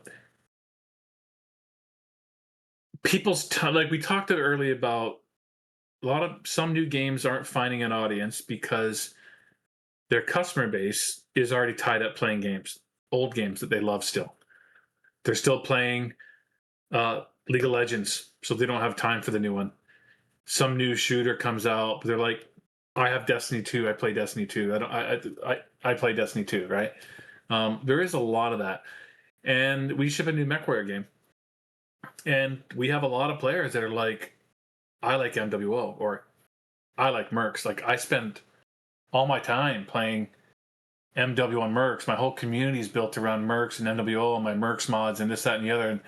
And I feel satisfied. I don't necessarily need to go play clans. Like, I have these games. They take up all my time. So that becomes if you do have a limited community size that isn't growing, let's say, or failing to find new customers, at some point you've kind of saturated that customer base with. They're pretty spoiled. Now we're DLCs. DLC 8, DLC 9. Like, at some point, there's enough for them to play. They're feeling quite satisfied with what they have. So I would be a little bit worried. And obviously, you can tell by the way I'm wording everything. I'm not making MechWarrior 6 yet. Is that? I'd like to. Are you saying you'd be worried because if you delivered something, you wouldn't be able to fill those shoes? You already made that. Well, it's not so much fill those shoes. It's about, like, would people, like, I'll say this about the MMOs. Very few MMOs get made anymore and shipped, right? Very few. Because there's some coming now on Unreal, but, like, dozens have come out in the last 10 years that looks really cool. And guess how many of them I've tried? Yeah. 0. I still play EverQuest. Came out in 1999. Still updating it. So just to finish that thought, it's like, not so much fill the shoes. I have no doubt we could make something even bigger and better and grander. But, like, are people going to move on from those games to a new game? That's a question. That's valid, I think. We're seeing it more and more and more. People's MechWarrior plates are pretty full at the moment. Playing. If we have guys who played 1,000 hours in Mercs and they still play a lot of MWO, and they love it. They're satisfied. So, I don't know. So at MechWarrior 6, if you were to say, we kind of said, like, everything, right? So it's got more of a Battlefield style multiplayer mode. It's got well, I've always said it like this, like, and in some ways, interestingly enough, the last 2 DLCs for Mercs is kind of already fulfilling this, and that's another interesting angle to kind of get into. It's like, so before DLC 7 and 8 came out for Mercs, this was kind of where my mindset was. I was like, well, okay, MechWarrior 6. Like I said early on, it's like, okay, well, Mercs is awesome. Like, Mercs is where it's at. Like, that's why I'm not going to repeat myself, but that's why we made the Mercs game first. Like, I adore the entire notion of being a mercenary and the sandbox element of choosing where you want to go. I was so proud of that. One of the things that I told the guys, like, really, Mech 1 was the biggest inspiration for me on Mech 5 Mercs. Not Mech 2 Mercs or Mech 4 Mercs. Those were awesome, but Mech 1. Mech 1 was the only game you could literally go to the star map and, like, go there, like Lao space, like travel the inner sphere. So that's what we gravitated towards. But it didn't have the good storytelling. In fact, the base game, the storytelling was very minimal, right? And Clans was like storytelling to the nines.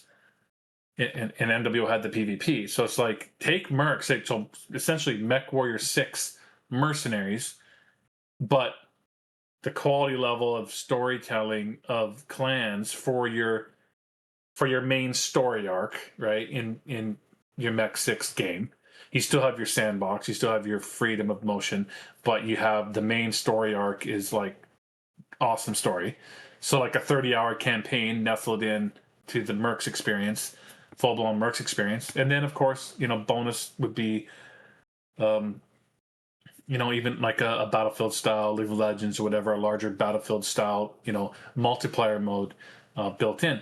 But since that time, essentially, I mean, it doesn't look as pretty because there's some limitations with Unreal 4, but the storytelling of happening in DLC 8, 7 and 8, Shadow Kremsky and Chaos Reign, has kind of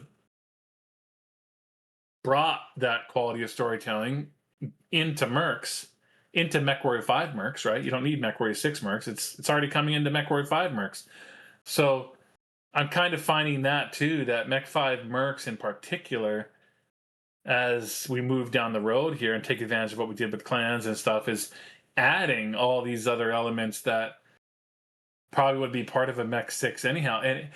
And having a new engine and just having prettier graphics isn't enough of a reason for having MechWarrior 6, right? Like, I think we all agree on that. Like, MechWarrior 5 clans looks significantly better than Mercs, but to a lot of people, Mercs still looks really good, and it looks good enough for them. Like, they can see them side to side and go, oh yeah, I mean, clans looks better, but oh well, I mean, this still looks pretty good, and it's got all my mechs in it, and I got them painted just the way I like it, and everything's over here is good. So the more we boost, in some ways, the more we like pump up Mercs with more and more features and storytelling, and every expansion pack adding new stuff. It's like it's got it's taking all the good ideas away from what a future game would be, I guess, in some ways.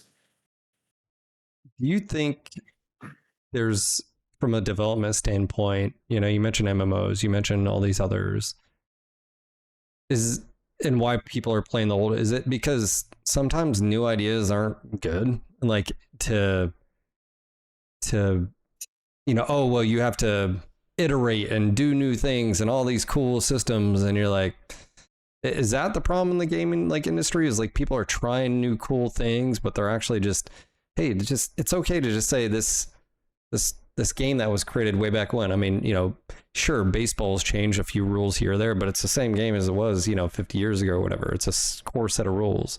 Is that something, or what's the? Yeah, I think there's something about us as humans that when we're satisfied, right? And when we're satisfied, we have a sense of loyalty to that. Like, again, my best example for me personally is EverQuest. I play EverQuest, the original game, still to this day. I raid in 2 different guilds.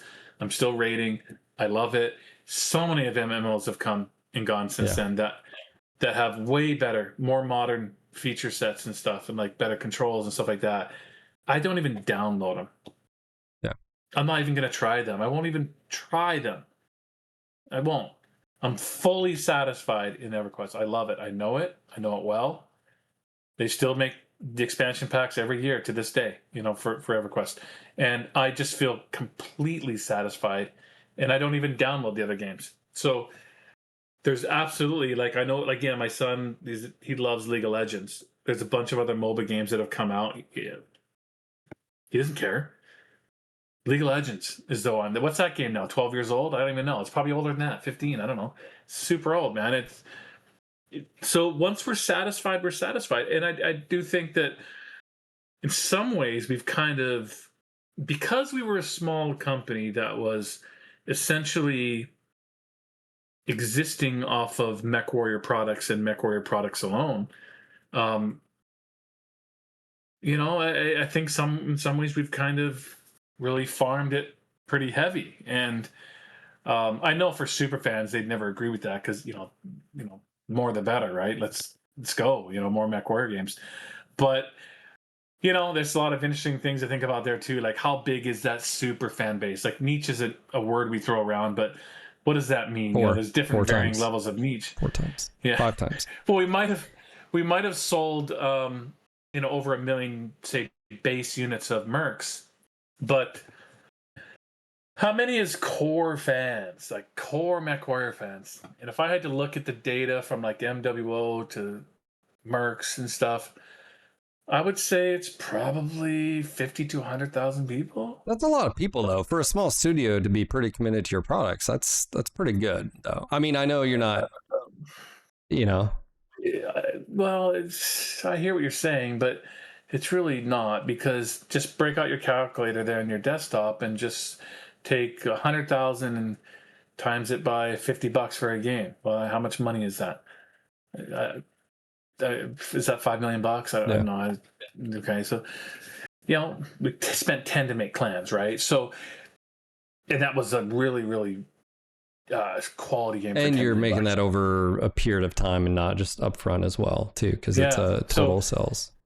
So Yeah. I think sometimes this is a really good point here to be making for your audience and stuff. Like, um, I know I think there's been some thoughts along the years, from various people along the community that, like, probably once in a while have a thought like, well, wouldn't it be great if X company or this big company made a MechWarrior game, or if Microsoft, let's say, just said, hey, Piranha, good job.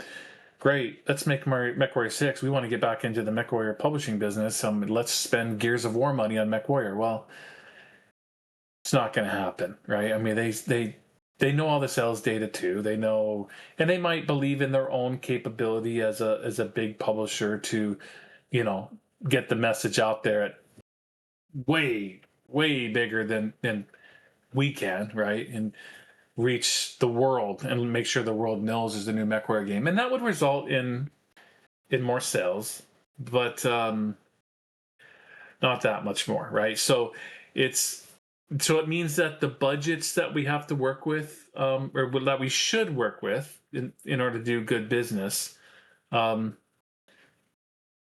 is less than you'd hope for, I guess, the way to put it. It's interesting because I told you, like, we spent about 15 on Mercs, um, 10 on clans, and now the way the industry's changed and something, I don't know that we could spend 10 again, like, based on what happened last time. You So that sort mentioned of you puts mentioned needing 30 million. This is 2 years ago. You mentioned 30 million needed to make MechWarrior 6, and obviously that doesn't look, that'd be doubling your Mercs budget, tripling it from clans.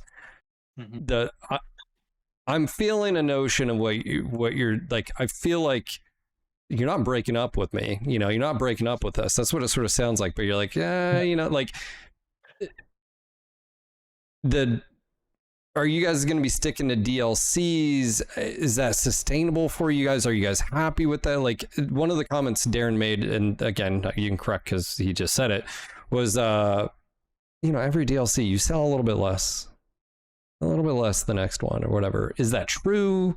Are you guys going to be moving to other IPs? You mentioned that earlier. Like, yeah, I would say that's interesting too. I would say, like, a little bit less per DLC. That was certainly true. I would say 1 through 6. 7 and 8 though were much bigger sellers. Um, but that's it again. They cost more, but it's fascinating with Mercs. I mean, Mercs is still performing pretty well. Like, just the revenue we're set to make just in 2026 off of Mercs surprises me. I just earlier today was going over stuff and I was like, shit, we're making that much money in 2026 off Mercs again? Damn. So we've got a good user base there, right? Over 1 million base units. And so when you've got over 1 million base units and you ship a DLC, there's a million potential customers, right? So in that regard, these new DLCs have a bigger base to draw on than the earlier ones, but the quality level of the DLCs has gone way up. Like, I consider, to me, 7 and 8 are in a totally different category than 1 through 6. Just, I don't know, just in here in 2025, 2026, with the bringing over the storytelling and everything we had from Mercs, they cost more, but they're still more profitable than the first one. So they're doing quite well. And this is too much information basically, but DLC 8 is real close to 7. It's riding like 5% less than 7. So we've been very, very happy with 8. It's performing a little bit ahead of our projections, like because we would have projected it a bit more of a drop off from 7 than it's had. Just had a very small one, so that's very good. So I think they can continue. That was, I mean, the first part of your question. What was I going to say? I think what I was another point I was going to bring up is like things have changed a lot too in the games industry when it comes to the quality of the tools. Big announcements just today around Unreal 5.8, other tools, integration of other systems that are really improving game development too. You know, what you can make and the time you have, like, is getting pretty remarkable. So I don't really stand by that $30 million estimate anymore. I think Mech 6 could be done at quality for quite a bit less than that, actually. But, you know, you'd be hard pressed to sort of dip under this, 10 to 15 range anyhow, you know, which is still, you know, based on the last release, still sort of an uphill battle, I guess, is the way I put it. So I look at like, if I'm tracking, it looks like DLCs are a good avenue for you guys moving forward. Mech 6, you'd like to do it, but you got some hesitations because you're like, we're doing a lot of things with Mercs. It keeps surprising us. We've taken what we've learned with clans. You just mentioned UE5. Is that something you've considered? Because Tori, aka Yrot, he's always in Twitch chat. Great guy. I know he's one of your designers and he's also a programmer, I think. But he said the tools you guys have in clans is awesome. He was like, I wish we had them in Unreal. Is that something you guys have thought about? Is like, I mean, I know there's not a, port button, just click and everything goes, but one of the critiques I've had with the game is I just feel like there needs to be a little bit more depth, and some of those tools I feel like would allow that, whether it's level streaming or some of the creator tools. Again, some of the horde mode and game modes and co-op and stuff. I mean, is that even practical of saying, hey, that could be a DLC or free update? Yeah, it's that would mess up your consoles though, would it not? The console players. Yeah, there's so much to that question. It's like, or is that just Mech 6? Well, I mean, I'll kind of say it like this, like, yeah, with Mech 5 clans, we developed that whole code base, way better, straight up, way better, way cleaner. And the main aspect of that is, I would say, if MechWarrior 5 Mercs has one sort of main Achilles heel just when it comes to development. At its core, if you boil it down, it's built around this custom procedural generated mission system. And that is a combination of code and blueprints and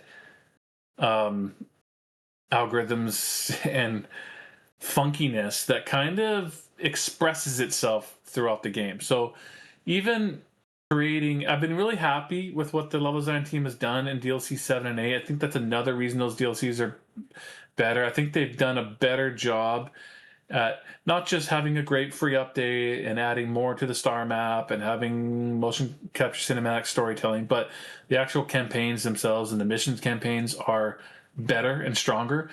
Whereas earlier ones, it was just, you have to wrestle with the procedure generated system to kind of create a clan style linear mission. You're never going to quite get that clan style linear mission. So that's kind of the Achilles heel. And we've talked many times about sort of like doing the port. I would say porting Mercs to Unreal 5 actually wouldn't be super difficult. I mean, we were developing clans in Unreal 4. We weren't using the Mercs code base, though, FYI. Like, they'd started pretty fresh. Like, that's why it's such a clean code base. They didn't start with that Mercs core really at all. I'm sure we brought some systems over when it comes to like basic mech movement and various things that we, but even then brought it over and fixed them and cleaned them up. So Clans is significantly cleaner and more robust, and the tools over there are really incredible.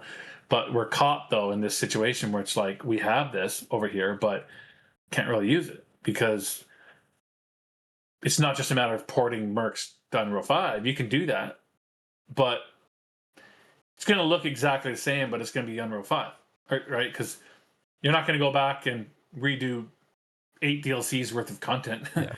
and redo all the mechs and redo the cockpits like we had, and then all of a sudden your min spec shoots up. And as you know, Mercs actually runs still on PS4 and Xbox One. That's going to go away. So you're getting rid of those consoles.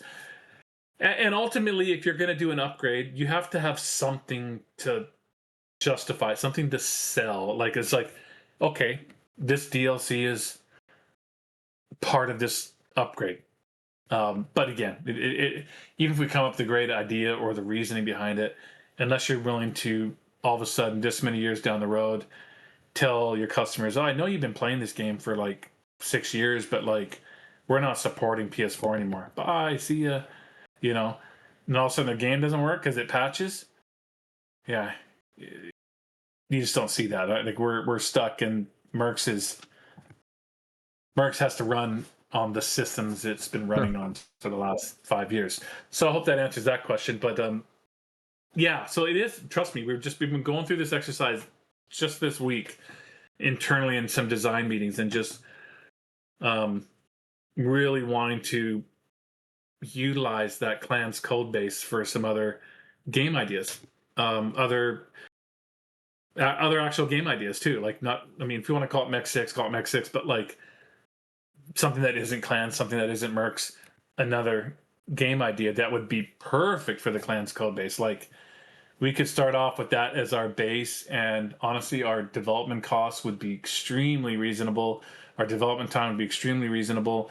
12 to 18 months, put out a really solid product, something unique, something that isn't Clans or Mercs, or is that something where you could, obviously you could sell individual products, but could you just keep it under one roof as well as like, hey, here's this thing, and then hey, we added this. But let me ask you, because you didn't really tell me, now that I think about it, you asked me what I thought. What do I think people want? You never answered. Oh, I kind of did in my responses. I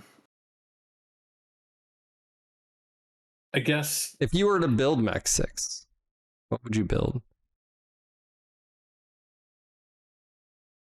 Well, again, I'm going to answer that this way.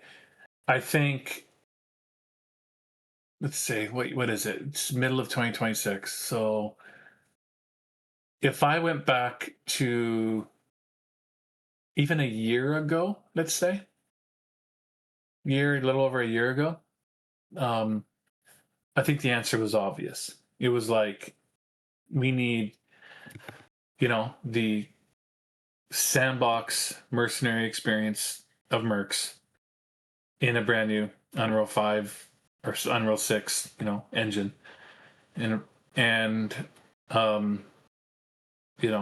with like a 30-hour campaign with the quality and cinematics, the storytelling of clans, and bonus, maybe even a multiplayer mode. Like, nothing in the way of like, there's never going to be like another like free to play PvP game, but something like you said, more of a Battlefield mode, sort of a larger map, a Living Legends map, a Battlefield map, however you want to put it, respawns, so on and so forth, like a legit PvP mode that much longer, whether it's 30-40 minute matches of a big Battlefield or whatever. So that's like your ultimate, everything's under one roof, MechWarrior 6.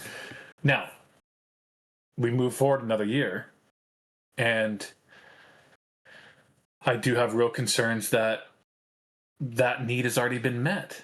If you look at Mech 5, and now we've DLC 7, Shadow of Krensky, the clans have been introduced. They have motion capture, cinematics, and storytelling.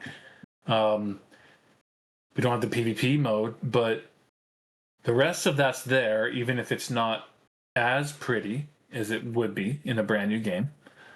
But a lot of that's there now. So I didn't really see DLC 7 and 8 coming, because I thought there was a pretty good chance we'd go back to some Mercs DLC, but all things being equal, you never know, right? The way the world works, things change and things are affected in ways that you don't anticipate. And if Clans ships to big commercial success, well, we're probably all hands on deck, supporting that game. And like, we did put out some DLCs for it, which is great. I think those DLCs were incredible. I thought they were just added to the quality of the game. Each one was almost better than the last, and it's almost unheard of to release DLCs. Traditionally, always have way worse like Steam scores. They just always do. Like even if you go look at like Hairbrain's BattleTech or something, you see the base game at like 80, low 80s, and then like you look at some of their DLCs and they're like 50s, 55% or something. And we've had some of the same stuff in our earlier DLCs for Mercs too. It's just the way it goes with DLCs for whatever reason, but. We had used Flashstorm and the Wolves of Tukey that both came out to like essentially like 80% Steam reviews, which is really unheard of for DLC. So, but if that game was, the big success we'd hoped it was, maybe there wouldn't have been more Mercs DLCs. Maybe we'd have been too busy. It wouldn't have made any sense to go back over there. But as the way it worked out, we were able to work on some Clans DLCs, but also went back to Mercs. And when we went back to Mercs, then we have this whole new skill set at the studio when it comes to the cinematics, and as well as things that we could lean on. And now DLC 7 and DLC 8 are out, and they've kind of taken Mercs further than I thought Mercs would go. So that kind of changes things too. Okay. But there's a lot of there's other ideas out there, right? People would love to see another Mech Commander game. I think you brought up BattleTech, but whether that's they're not the same. One's turn-based, one's real-time, but I would say BattleTech is, even though it was turn-based, it's probably still the closest thing we've had to a tabletop. Fulfilling some of that. Were you reading my mind? I literally was about to ask you. I said, so Merc seems you're happy with it, and I see where you're coming from, but you also said, hey, we've been playing some other. And then that got me thinking: is if it's not going to be Mech 6. And one of my questions was, Mech Commander. There's been a resurgence. I played Mech Commander Gold recently on my stream. Everybody was loving it. We actually have it running now flawlessly, which is great. There's people playing messing with Mech Commander 2 source code on Reddit and making that so you can play it. What are your thoughts? Is PGI just a MechWarrior as far as like in the cockpit? Would you consider doing a Mech Commander? Would you consider doing another turn-based? Because one of the things that I see is like there's a definite need for like a top-down isometric Merc unit. So almost doing what like Mercs is doing already, but just in that sort of sense of that. I mean, is that something that you've tossed around? All right, so tell you what, this would be the big takeaway for the interview. I've played coy on certain other categories, but I'll say this much right now, and it's so like I said a minute ago, right? I said just this week we were tossing this around, et cetera, et cetera. We're looking at the history, we're looking at the future of MechWarrior, and obviously we're sitting there going, okay, how many of these DLCs can we make, right? I mean, we're up to 9 for crying out loud. Like, there's still more timeline. Like, I don't know. Maybe there'll be 10, maybe there'll be 11. I don't know. Right now we're making 9. DLC 9. Oh, that's a big announcement. It's happening. It's going to happen. It's being worked on. For Mercs. DLC 9 for Mercs is being worked on. I'm not confirming or denying any other DLCs. I'm just saying, yes, we're working on that one. But we were thinking about other game ideas, and we talked about everything, as you can imagine, like many times over the years, right? As you can imagine, these kind of meetings happen multiple times a year, where we throw everything at the wall.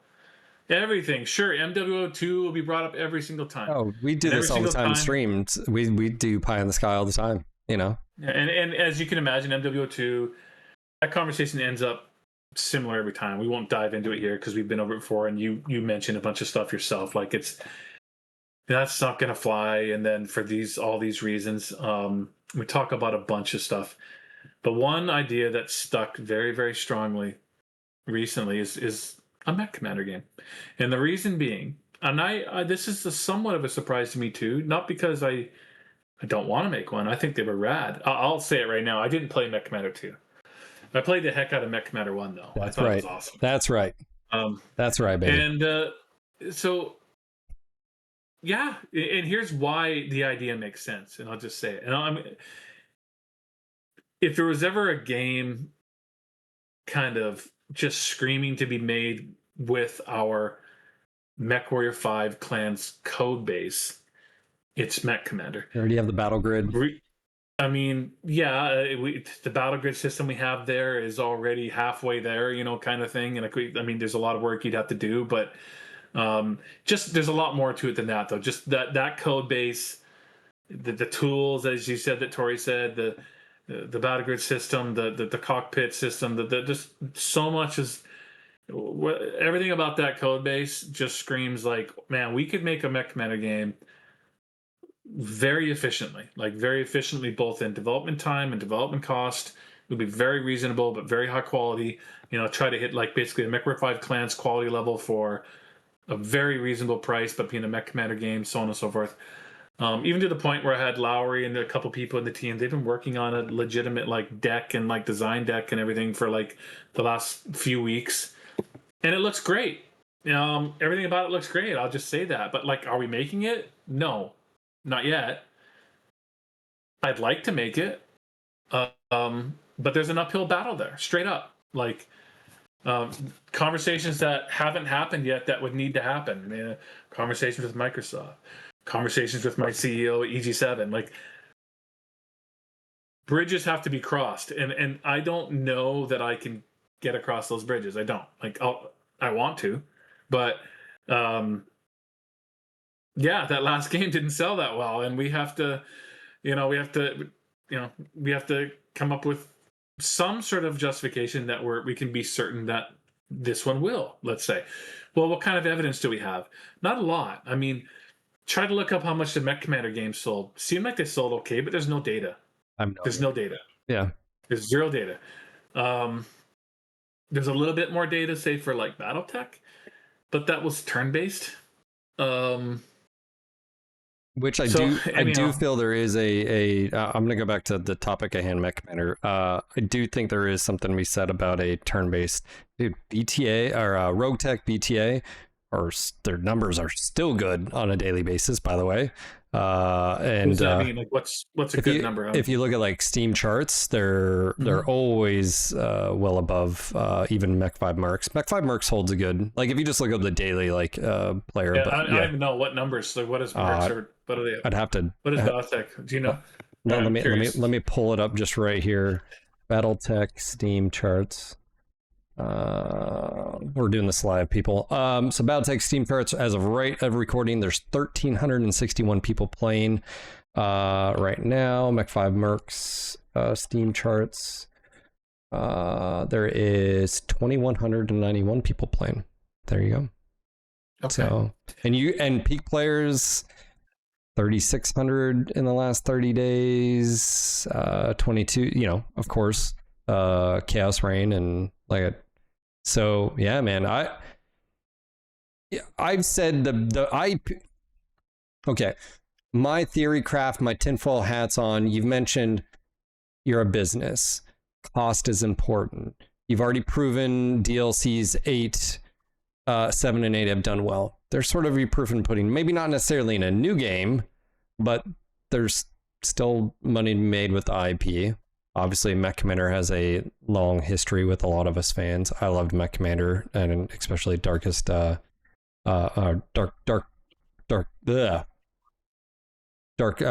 Measures, Dark. I forget that. Anyways, so I think the IP is, that sort of fits all of your criteria as far as like you could iterate, you could do a, what is it called? Like not a MVP, but you could do a test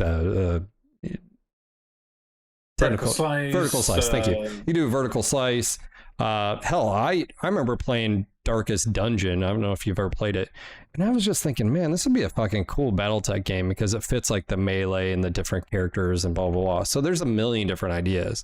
But it's, if you already have that there, then it's not like you're not having to build it from the ground up per se, because you'd be able to reuse a lot. But Mech Commander, man, I think that would be fantastic. I would be super excited. Mech Commander, I don't know if you know this, is my favorite BattleTech game to date. Like, hands down. I've played hundreds of hours of that, and it was when I was younger, of course.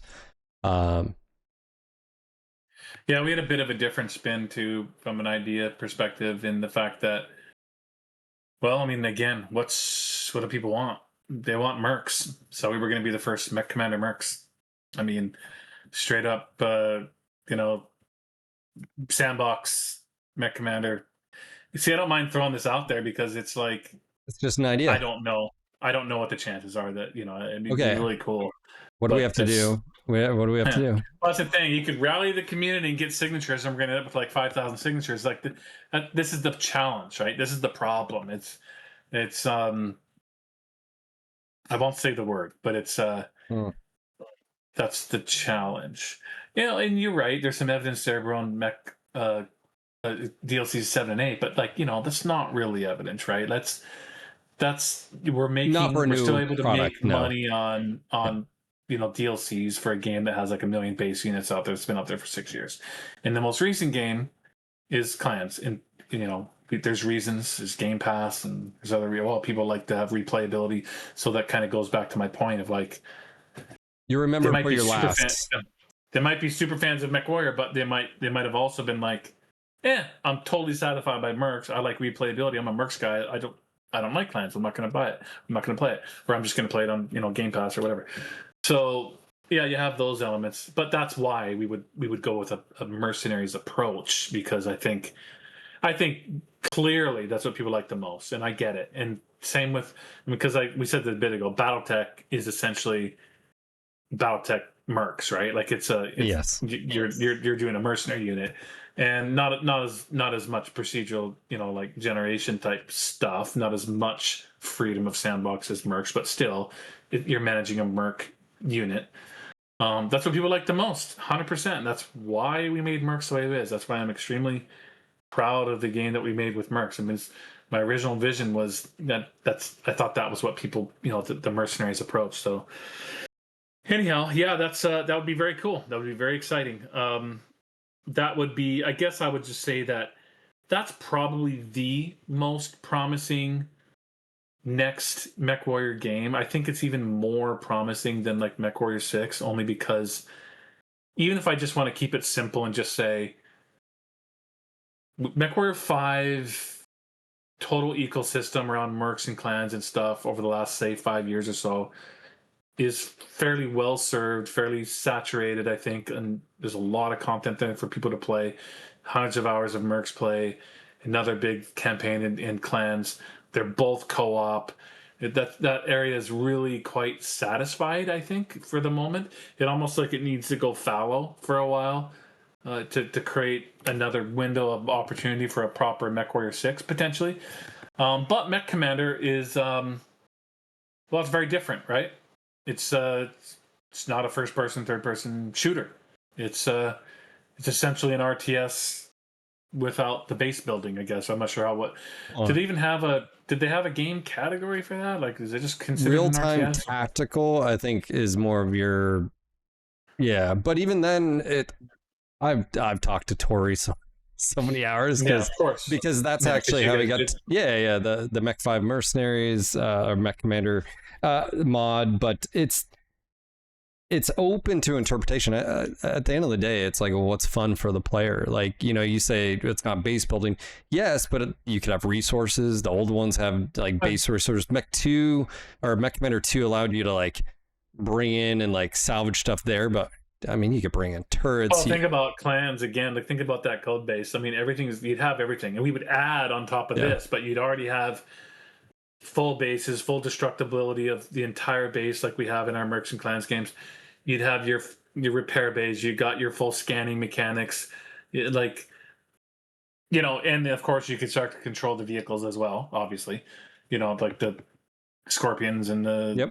manticores or whatever, elementals, clan mechs. You got the power armor, battle armors, whatever they're called in the industry side on too. Like, it's collectively, the feature set is already robust, and of course you can boost from there. You'd have to create more of a proper fog of war system and whatnot. So there'd be work to do, but like the starting point on the clans code base would be. You mentioned really obviously your procedural system and Mercs. Unreal 5 has got a lot of tools. I know that I mentioned streaming and stuff. So for those that don't know, you could technically create like a huge space, but instead of rendering that huge space at once, you could, as you get closer, it could render the next segment and stuff like that. But my point being is, with Mercs and a procedural system, what would you do different?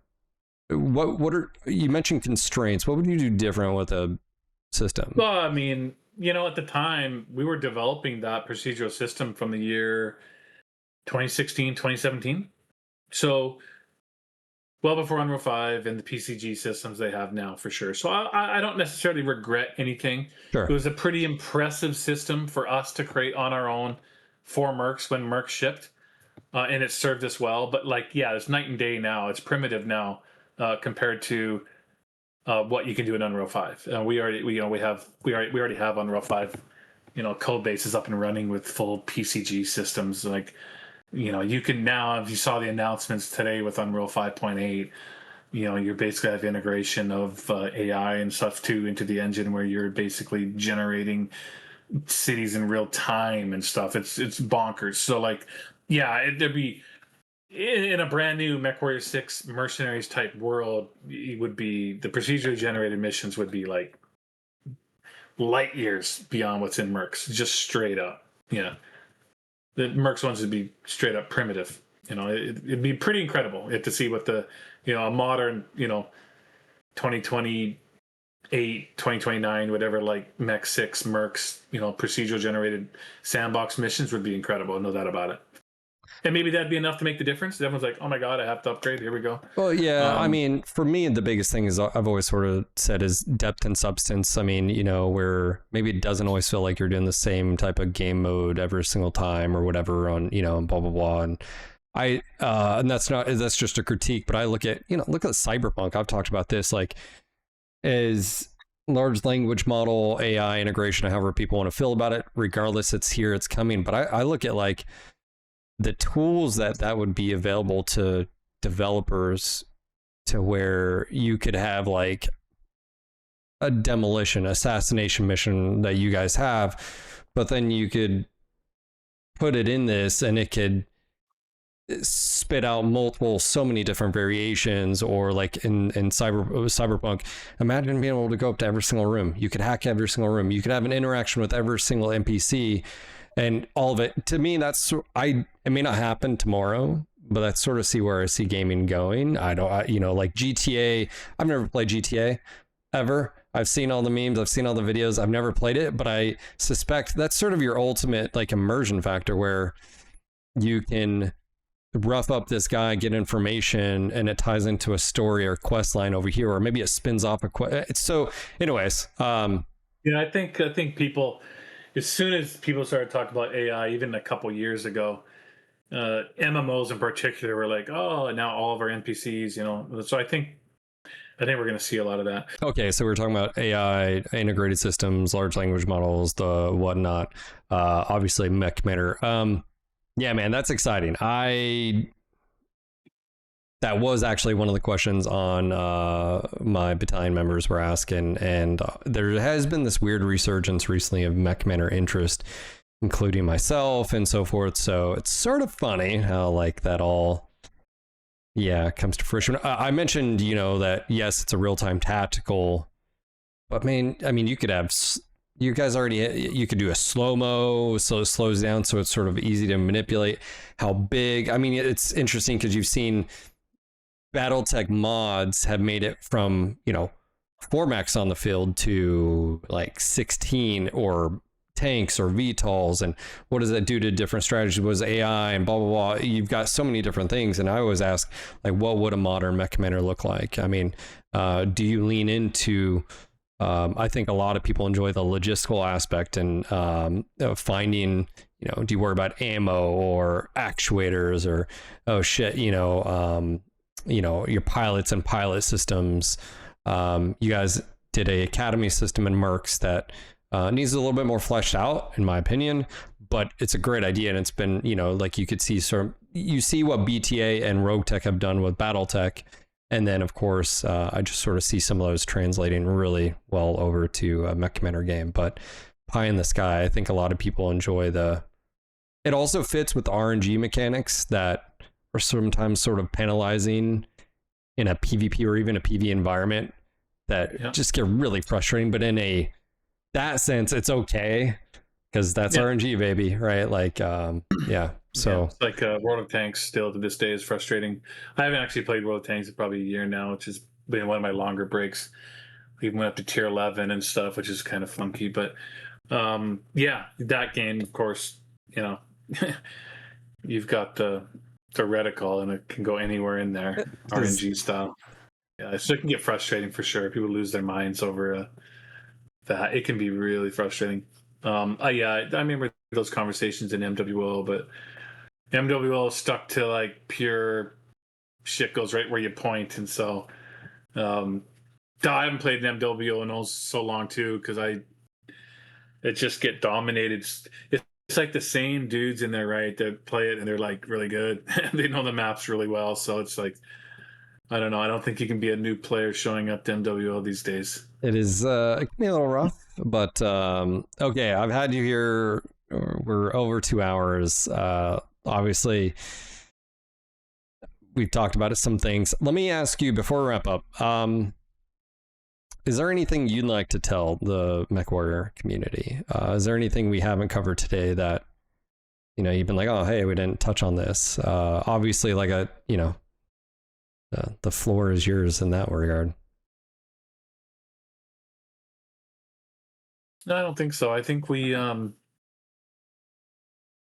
think we touched on a couple things that were probably new information, maybe some more of the history around the launch of clans, I think was some important perspective there for people, information, stuff around the license too.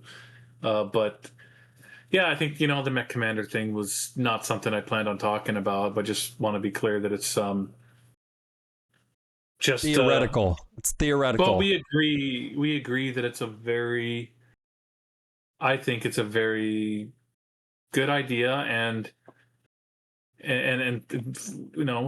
not trying to repeat myself, but I think it would slot in quite nicely right about now because again, I don't know that it's like the right time for like a Mech 6 just yet, because I think we've talked a few times about what a good Mech 6 ID would be, and it does sound very similar, if not sort of an amalgamation of the products that we have that we can play today.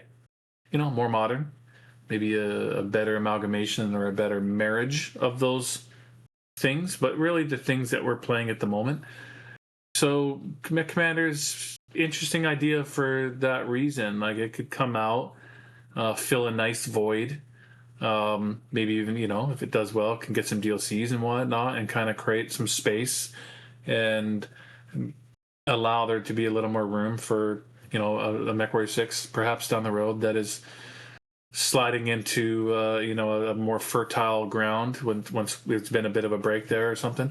So, yeah, I think that'd be great. Just let me ask you, elephant in the room. Would be a challenge. Let me ask you, elephant in the room. You guys like the idea of Mech Commander. You want to push forward. Plans had a problem with Game Pass and sales.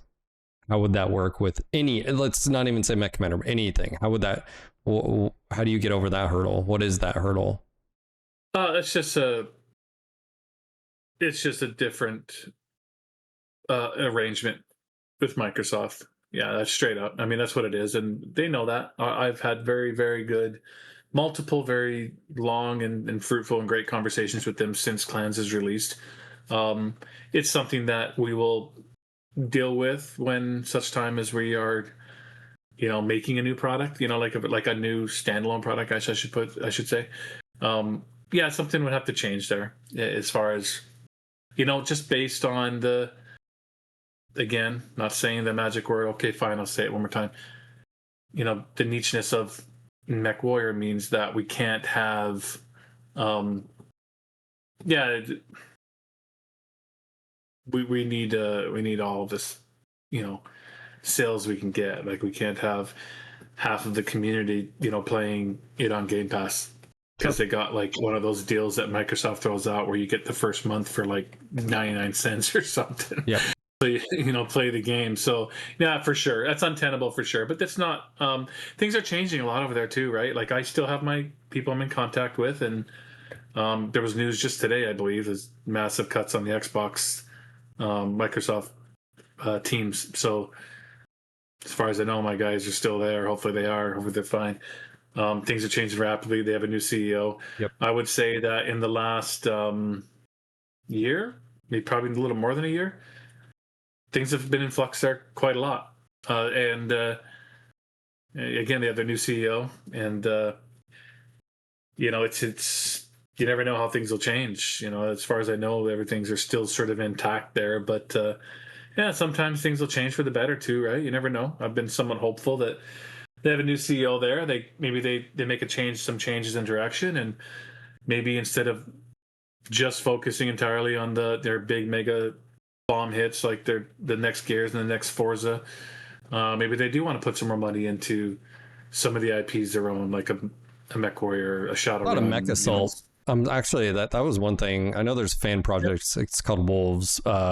Looks pretty dope. But yeah, I've sort of thought like, man, I mean, because when I got an Xbox that had Mech Assault on it, it was exclusive, back in the day. So, not to start a whole other conversation up, but like, I don't know that Mech Assault 3 works anymore, only because I don't know that there's that much of a difference anymore. Like back in the day, Mech Assault to say MechWarrior 2 or 3 or 4 on the PC, massive differences, right? But now Mercs, but even clans, full console controller support in third person.